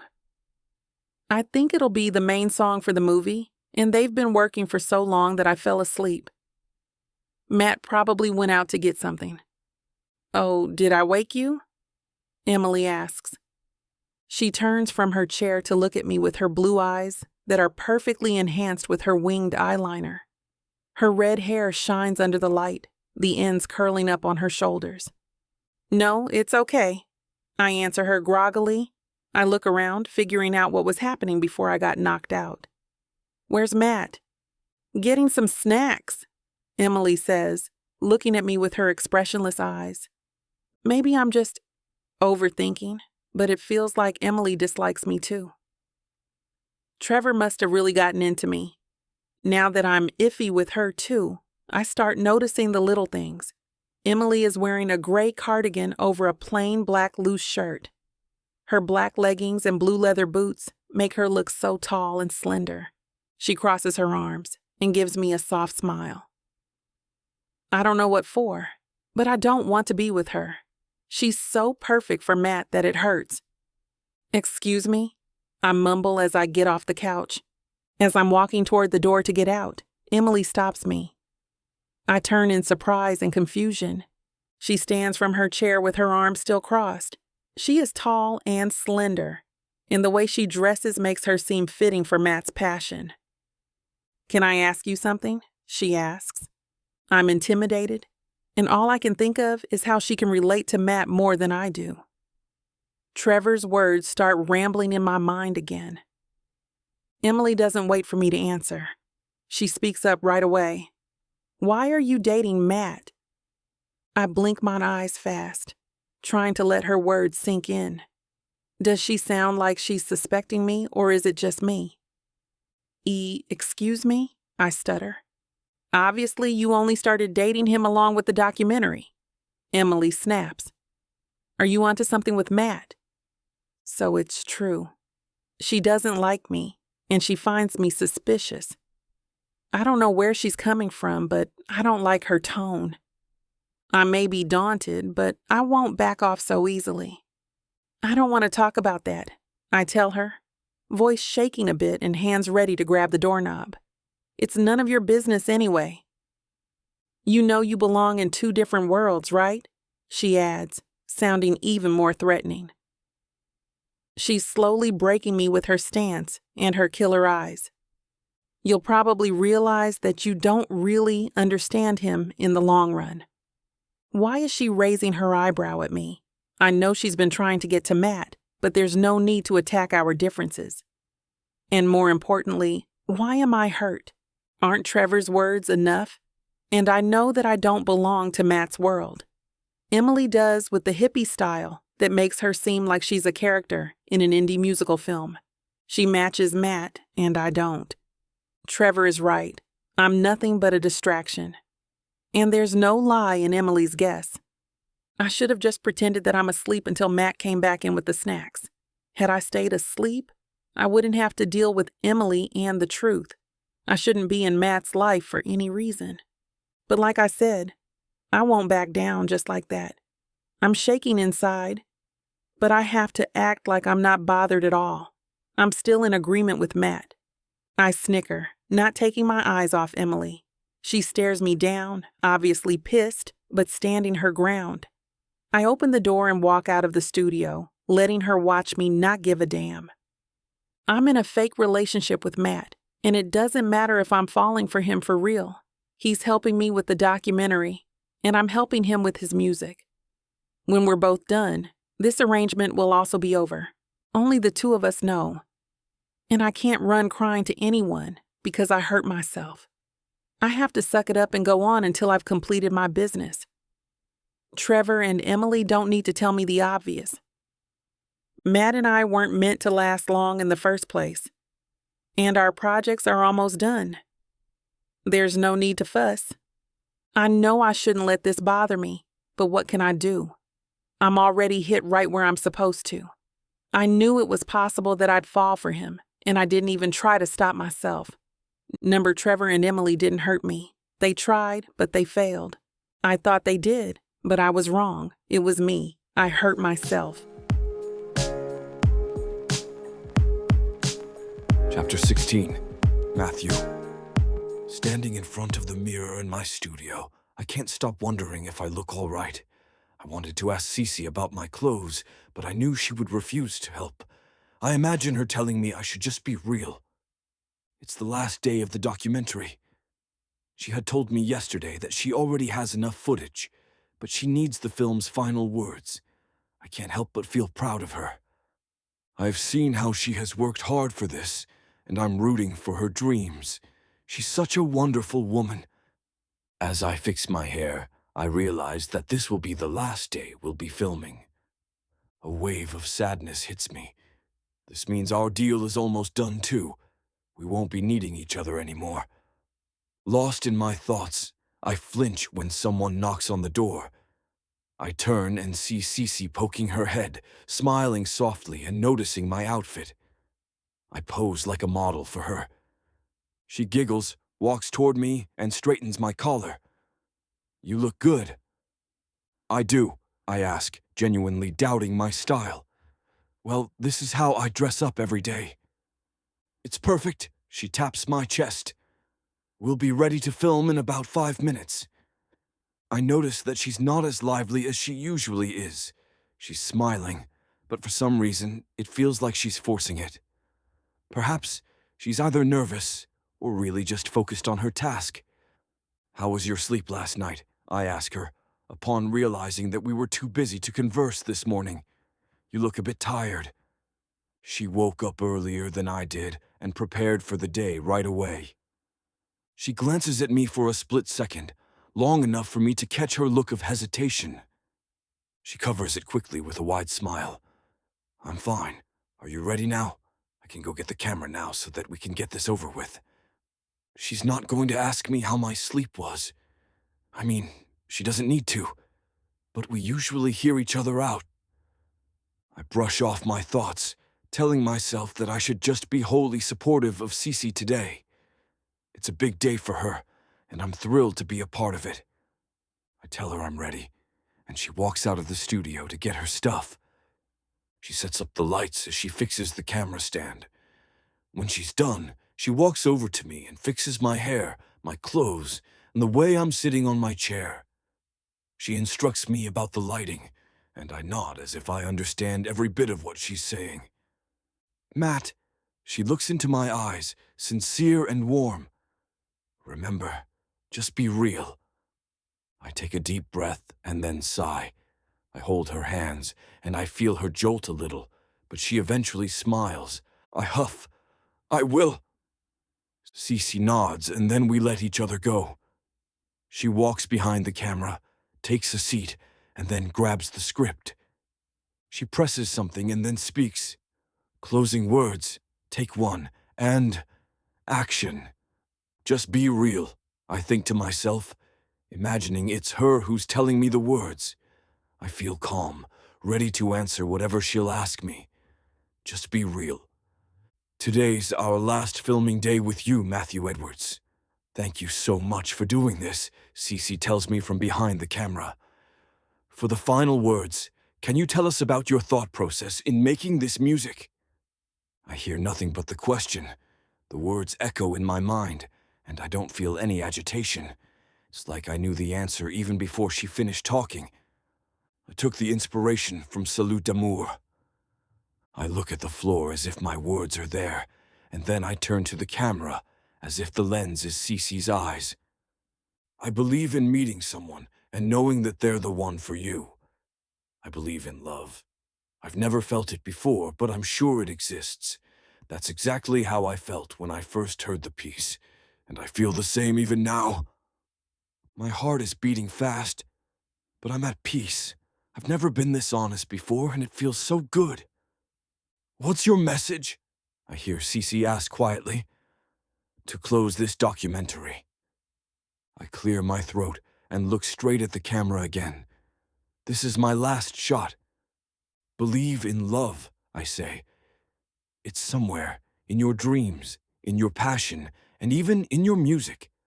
Find inspiration and hold on to it, and then be an inspiration to another. That, I believe, is also love." The studio goes eerily quiet, and then Cece shouts, "And cut!" Cece gives me a nod of approval, and I smile back. She then stands up and steps away from the camera, and quickly starts packing up. Suddenly, everything is happening so fast that I feel like I did something wrong. It doesn't take too long for the lights to be shut off. Cece is already securing the camera in a bag. I remain seated, thinking about my answer and message. Maybe she has a deadline, and this isn't about me, but I want to make sure that Cece is okay. Part of me is confused, another is exceptionally proud.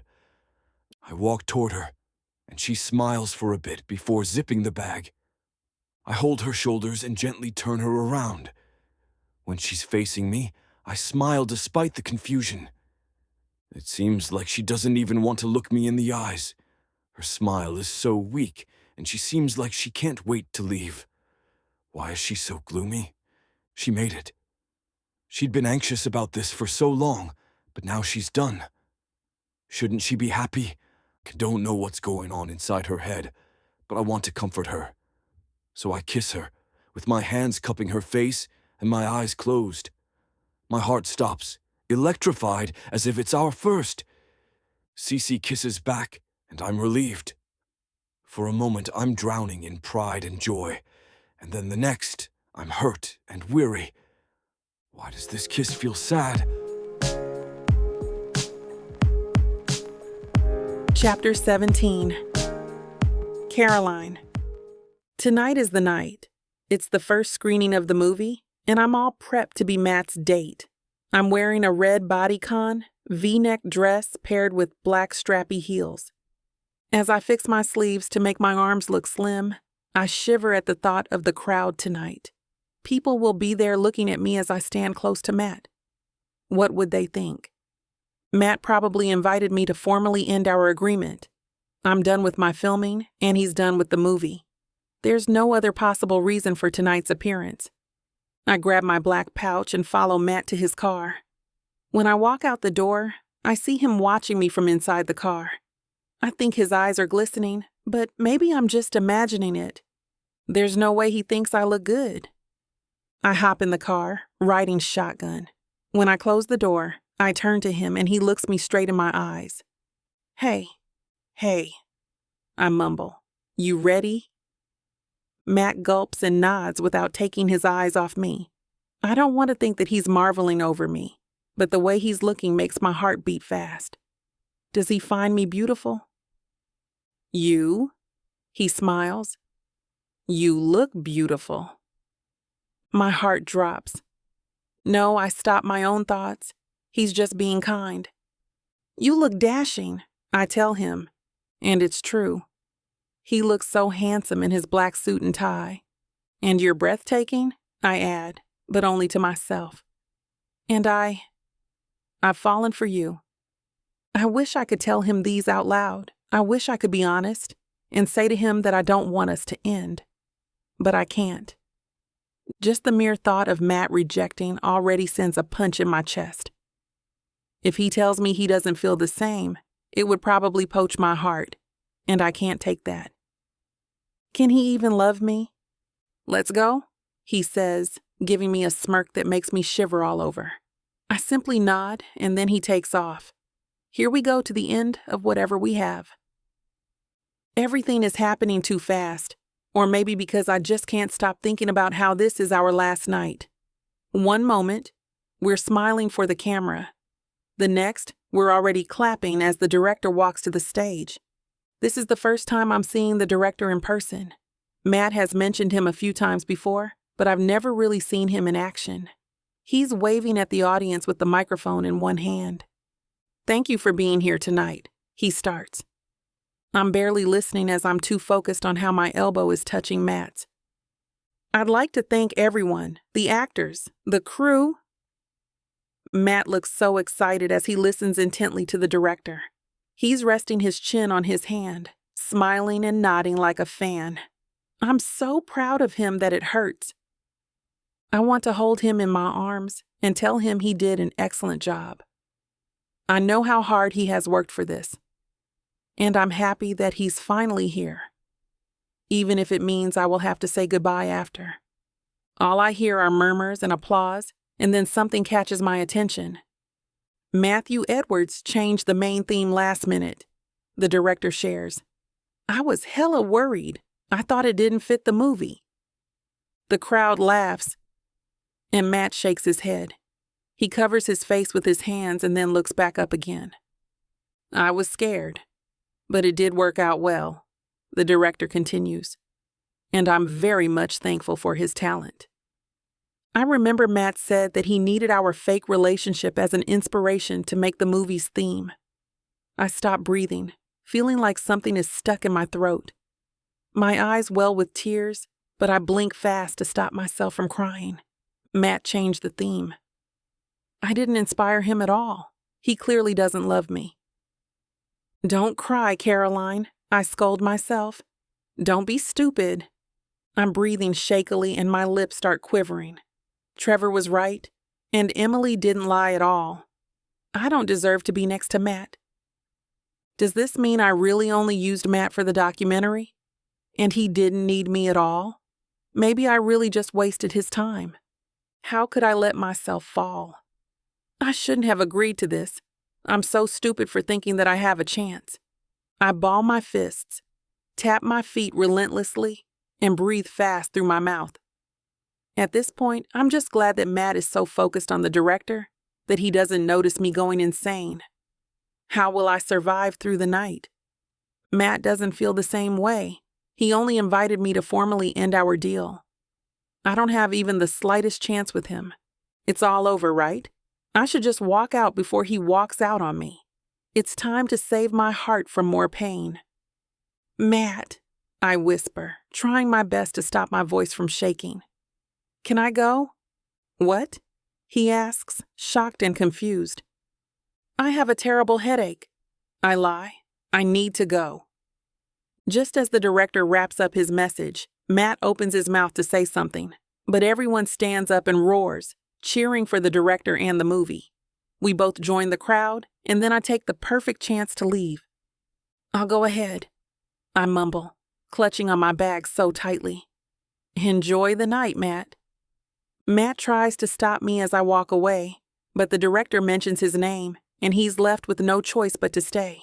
I walk, and walk without looking back. Don't look back, I think to myself. There's no use in looking back. This is Matt's world.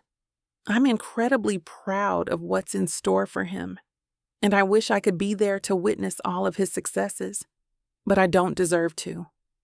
I open the theater doors and suck in the air like I've been suffocating for too long. There's a sharp pain in my chest, and it worsens with every breath. Enjoy the night, Matt, I repeat to myself, even without me. I hope you're enjoying this audiobook by Vic Savon. If you want to keep hearing more audiobooks, then please hit that subscribe button and like the video. It may seem insignificant, but the more people that subscribe, the easier it is to produce more audiobooks in the future. So please help us out and subscribe to our channel. Thank you for listening. And now back to your book.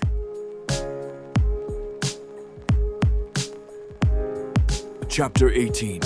Matthew. I loosen my tie as I step on the gas, desperate to get home as quickly as I can.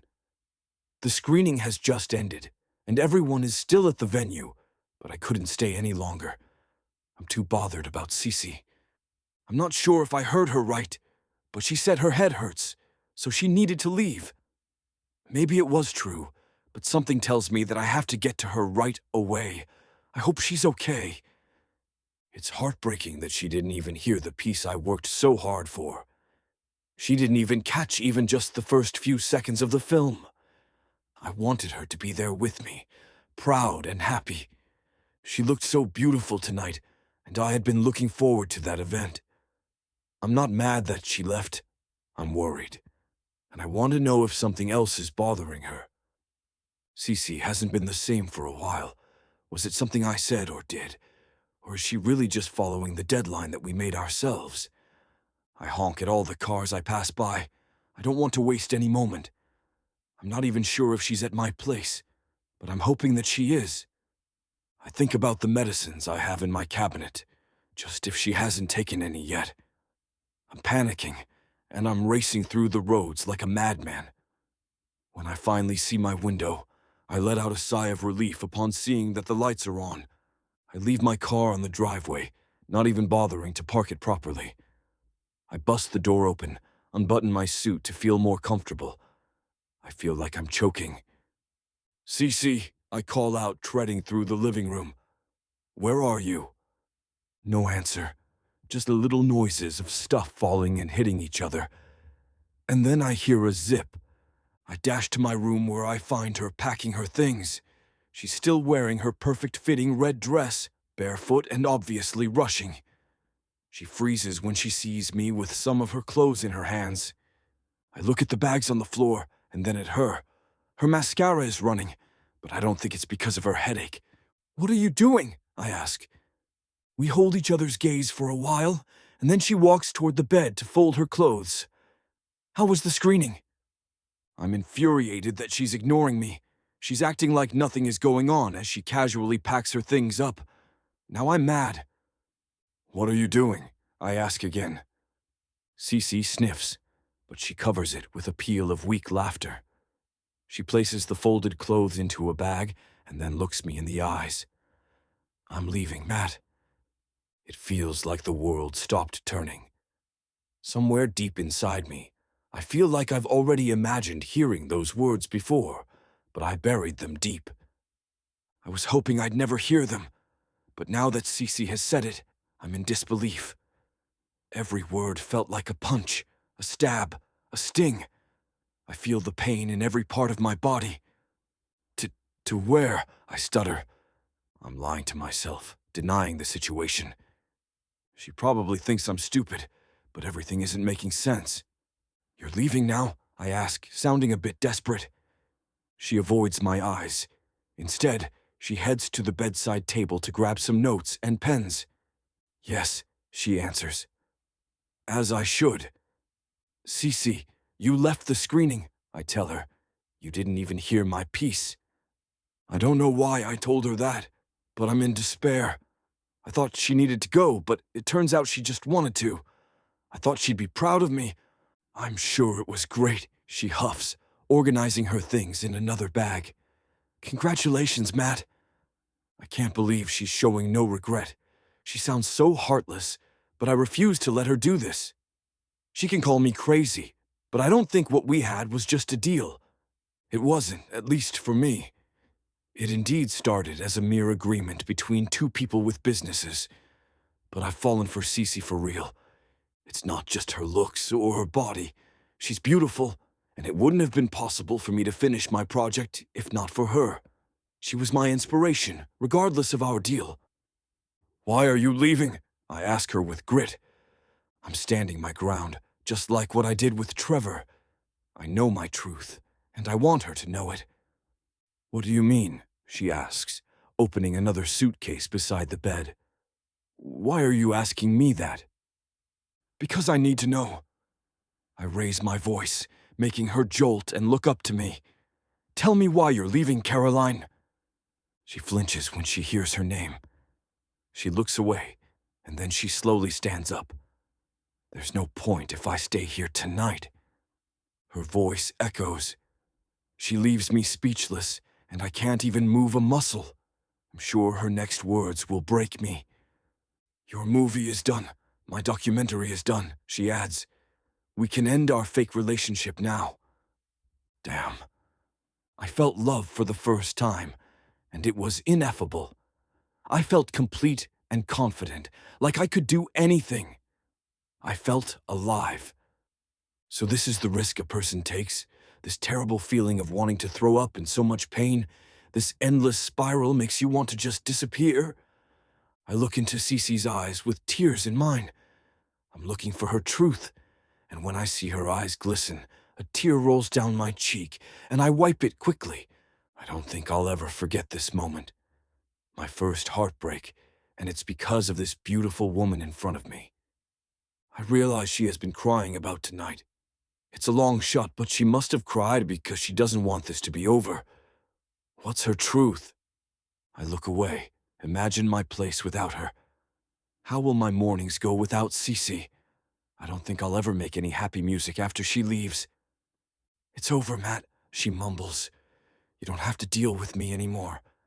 This can't be. I can't lose her." Chapter 19. Caroline. My suitcase is so heavy and my mascara is running. Why didn't I use a waterproof one?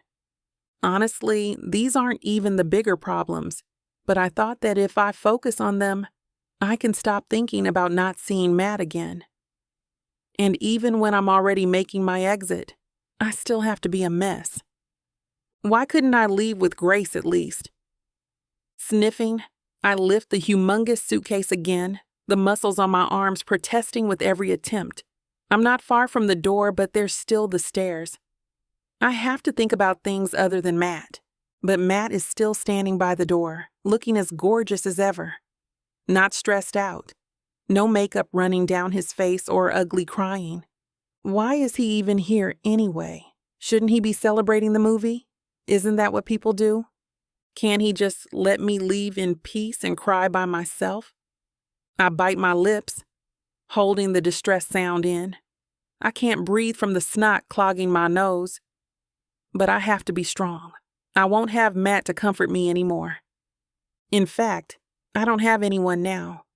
With excruciating pain and lots of grunting, I manage to drag the suitcase slowly to the door, but then Matt steps forward, actively blocking my exit. Wait, why do you think we're ending, Cece? I look up at him, ready to deliver something scathing at his dumb question. How can he ask a question like that when I'm clearly having a crisis about it in front of him? But when I see his face, I realize he's genuinely confused. I told you already, I wail, wiping my nose harshly. The documentary and your film are done. I finished my job, and you got your mojo back, and probably will get the praise you want. You've finished your composition, so you don't need me anymore. Isn't that what we agreed on? There's a pause, and then the man I love so much says, "Huh?" I'm taken aback by his reaction. What do you mean, huh? I'm sorry.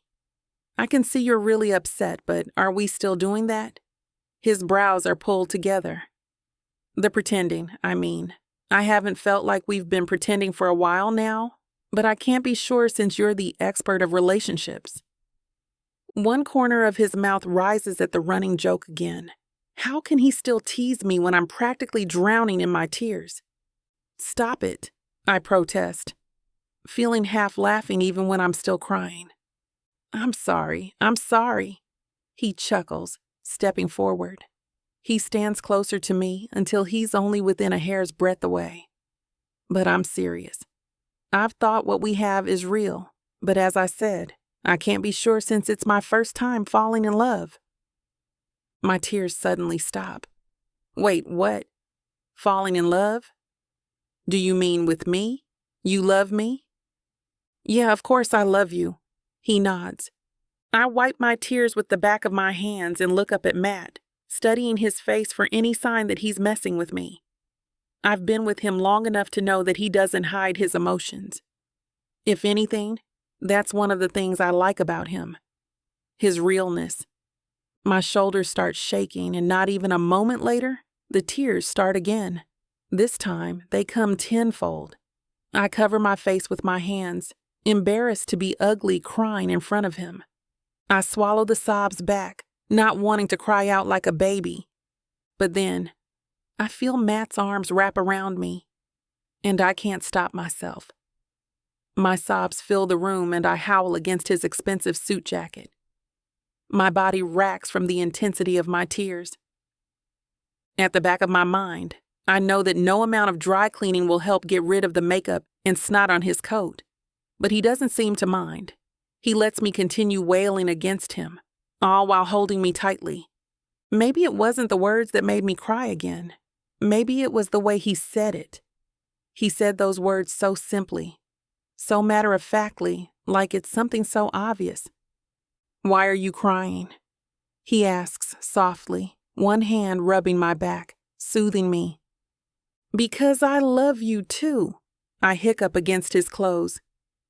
And I thought you didn't feel the same. He snorts. Why did you even think that? You changed the theme. I smack his chest softly. And you said you haven't felt love before. When did I say that? Even in my ears now, I sound stupid. Maybe I shouldn't have jumped to conclusions. I wouldn't have to make a fool out of myself. My voice is small when I answer him. In the documentary. You said it in your closing message. I don't remember. He laughs and pulls away, but still keeps his arms lax around me. You did. I insist. You did. You said you haven't felt love, so I thought you didn't feel the same. Matt nods and cups my face with a soft smile on his face. He leans forward and plants the softest kiss on my left eyelid, then the other one. He goes higher on my forehead, peppers soft kisses down the tears on both of my cheeks, and then the tip of my nose, before finally kissing my mouth. It's a small kiss, a prelude for what's to come. He lifts his head and looks into my eyes. I watch him smile fully at my stupidity. I should be embarrassed, but I'm happy that he feels the same. Say you love me again, please, I mutter without opening my eyes. I can feel Matt's breath fanning my face, but there's no response. When I open my eyes, he smiles. Oh, Cece, he mutters before leaning forward again to kiss me fully. Chapter 20. Matthew. Cece sniffs as she buries her face in my chest. I can't help but chuckle, especially now that I'm free from the weight on my shoulders. So this is what falling in love feels like. I rub my thumb against Cece's hair, and she gently hits my arm. She huffs. I can't believe you made me feel like I had no chance. I never made you feel that, I argue playfully. She refuses to leave my arms even when I try to pull back. You made me feel like I had no chance, I point out. We stand in the middle of my room, making the most of the moment. We've finally made things clear, and I can't explain the joy I'm feeling. I feel so complete with her in my arms. Cece slowly pulls away, wiping her face, and shyly looks up at me. I brush her hair from her face and help her get rid of her running mascara. I swear I'll never let her cry like this again. I cup her face and smile. Can I tell you something? She looks at me with her doe eyes. She nods, and then I hold her hand. I take her to the living room where my piano is. Come sit with me. I scoot over to give her space, and then we're sitting next to each other. Do you know why I changed the piece last minute? She stays quiet for a while, obviously thinking of an answer. She sighs, and then she mumbles, because I didn't inspire you, and it turned out ugly. I laugh and bump her shoulder with mine. Cece, I already told you, you're wrong about that. Just kidding, she says sadly. She sniffs. I don't know. Why did you change the piece last minute? I run my fingers through the keys and then hit a couple of notes. Because the first one was too personal. Cece looks at me, and I graze the back of my fingers against her cheek. I didn't want the rest of the world to know about it. Her eyes start welling with tears again, but I gently wipe them before she starts crying. She asks, "What do you mean?" As I was finishing the piece, it became more and more about you, I answer her. And then it felt like it's not for the movie anymore. It felt wrong to give it to the audience because it's for you. Finally, Cece smiles. Her eyes are glowing, and she reaches for my hand. I feel so vulnerable, yet strong, and I wish I could stay in this moment forever. I've never fallen in love before you, Cece. So that was my first time feeling that way about my music, too. She's speechless. I can feel her feeling touched and embarrassed as well. I can't blame her for thinking that I changed the piece, because I didn't love her, though. Trevor had already made her feel that she shouldn't be with me, and perhaps Emily has gotten into her, too. I'm just glad that I'm finally telling her this right now. Would you love to hear it? I ask nervously. If Cece says yes, it'll be like baring my soul to her when I start playing. My piece has all my love for her, and I'd do anything to make her feel it. Vulnerability is scary, but it's also beautiful. May I? She asks back, her lips quivering and eyes glistening. I smile at her, and then I take a deep breath. This feels like standing on the edge of the cliff again. But this time, I don't have second thoughts about taking the leap. I know Cece is with me. Carefully and precisely, I touch the keys of my piano. I can hear my heartbeat, but I calm down right away when Cece touches my shoulder. She tells me it's going to be all right. For a moment, I enter into a world of my own. My fingers travel through the board naturally, like I've known the notes all my life. I press and brush swiftly, floating with the melody that reminds me of nothing but Caroline. My Caroline, it's sweet, euphoric, and warm. The notes fill my ears in the room, bringing tears into my eyes. My piece sounds like love. It sounds like Cece. I'm possessed by my emotions. It's like being in two different places at the same time.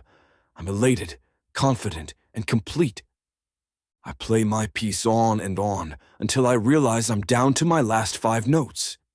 I feel tired, like I've used all my energy. But I also feel reborn. I'm so in love with Cece, and there's nothing I wouldn't do for her. She has changed my life drastically, proving to me that love is real. It's so magical that I still can't wrap my head around it wholly. The last note echoes and I breathe out. I sit there frozen, staring at the keys and feeling my hand vibrate. There's not a bit of pain in me, not physically nor emotionally. Silence. It's the sound of an ending and a beginning. It's the end of the doubts, fear, and loss, and the beginning of the rest of my life with Cece. Matt, Cece whispers. I look over to her, bare and fragile. She holds my face, and a tear rolls down her cheek. It's beautiful, she cries. We look at each other's eyes, tearing up in happiness. Thank you. You love it, I ask, my voice shaking once more. She nods frantically. I do, very much. I take her hand and kiss it. It's all for you, Cece. Thank you, she chimes sweetly. I love you, Matt. My heart flutters. I don't think I'll ever get used to hearing these words from her. It's my favorite piece of hers that I want to play forever. I love you, Cece, I tell her. I hold her face in my hands and stare at her eyes for what feels like a lifetime. I lean in and touch her lips with mine. I'm home, I think joyfully. I'm home in Caroline's love. Chapter 21. Caroline. A lot has happened in the last 3 months. The movie that Matthew worked on was a blockbuster success. It grossed millions, and Matt even received a substantial bonus from the producer. Critics also praised the soundtrack, and it cemented Matt's position as one of the most sought-after composers in this generation. A lot of offers for projects came pouring in that he already had to decline some of them due to conflict in schedule. Matthew also received several commendations and recognitions for the song that he composed. He's finally getting the attention that he deserves. As for me, I've officially and permanently moved into Matt's house. We've done a bit of decorating and landscaping. I'm proud to say that the plants are now thriving. The documentary that I did on Matt is also a huge victory. It had one of the largest viewer shares, rivaling the documentary that was aired about Princess Diana's life. Many channels, both local and abroad, want to syndicate and broadcast it. It's one of Glassdoor's media station's breakthrough projects, and because of that, I've been promoted to a senior filmmaker. Richard's doing pretty well now, but he still needs more weeks in therapy before he's back to normal, so most of the big projects go to me. Tina's still with the company, and I work with her most of the time. Salut d'amour then plays, bringing my mind back to the present. That's my cue. Because this song has a special meaning to us, we agreed to use this as my bridal march. Tightly, I hold my bouquet and look up as the doors open. Through misty eyes, I can see Matt at the end of the aisle, waiting for me. I walk slowly, savoring every moment, until finally I reach out my hand to my dreams. The ceremony passes by as a blur until the minister pronounced us as husband and wife. "You may now kiss the bride," he says. Matt gently lifts my veil, and we kiss. The festivities continue at the reception. Our hearts are full as everyone celebrates with our happiness. We hired a quartet to be our musicians. They're playing beautiful renditions of the love songs that Matt and I listed. It's the perfect background for our night. Suddenly, the first few notes of a familiar song start to play. I stop what I'm doing and listen intently. It's my song. Matt walks slowly toward me and offers his hand. "I believe it's time for our first dance, Mrs. Edwards," he whispers. I take his hand, and he ushers me into the dance floor. I put my head on his chest as he holds me close, and we sway to the music. It's morning, my first day officially as Mrs. Caroline Edwards. I look at Matt, who's sleeping soundly beside me. I feel so lucky to have him in my life. Not only is he gorgeous, but he's also caring and affectionate. His calmness brings me peace. He stirs and opens his eyes. He gives me a sleepy smile. I move toward him and kiss his lips softly.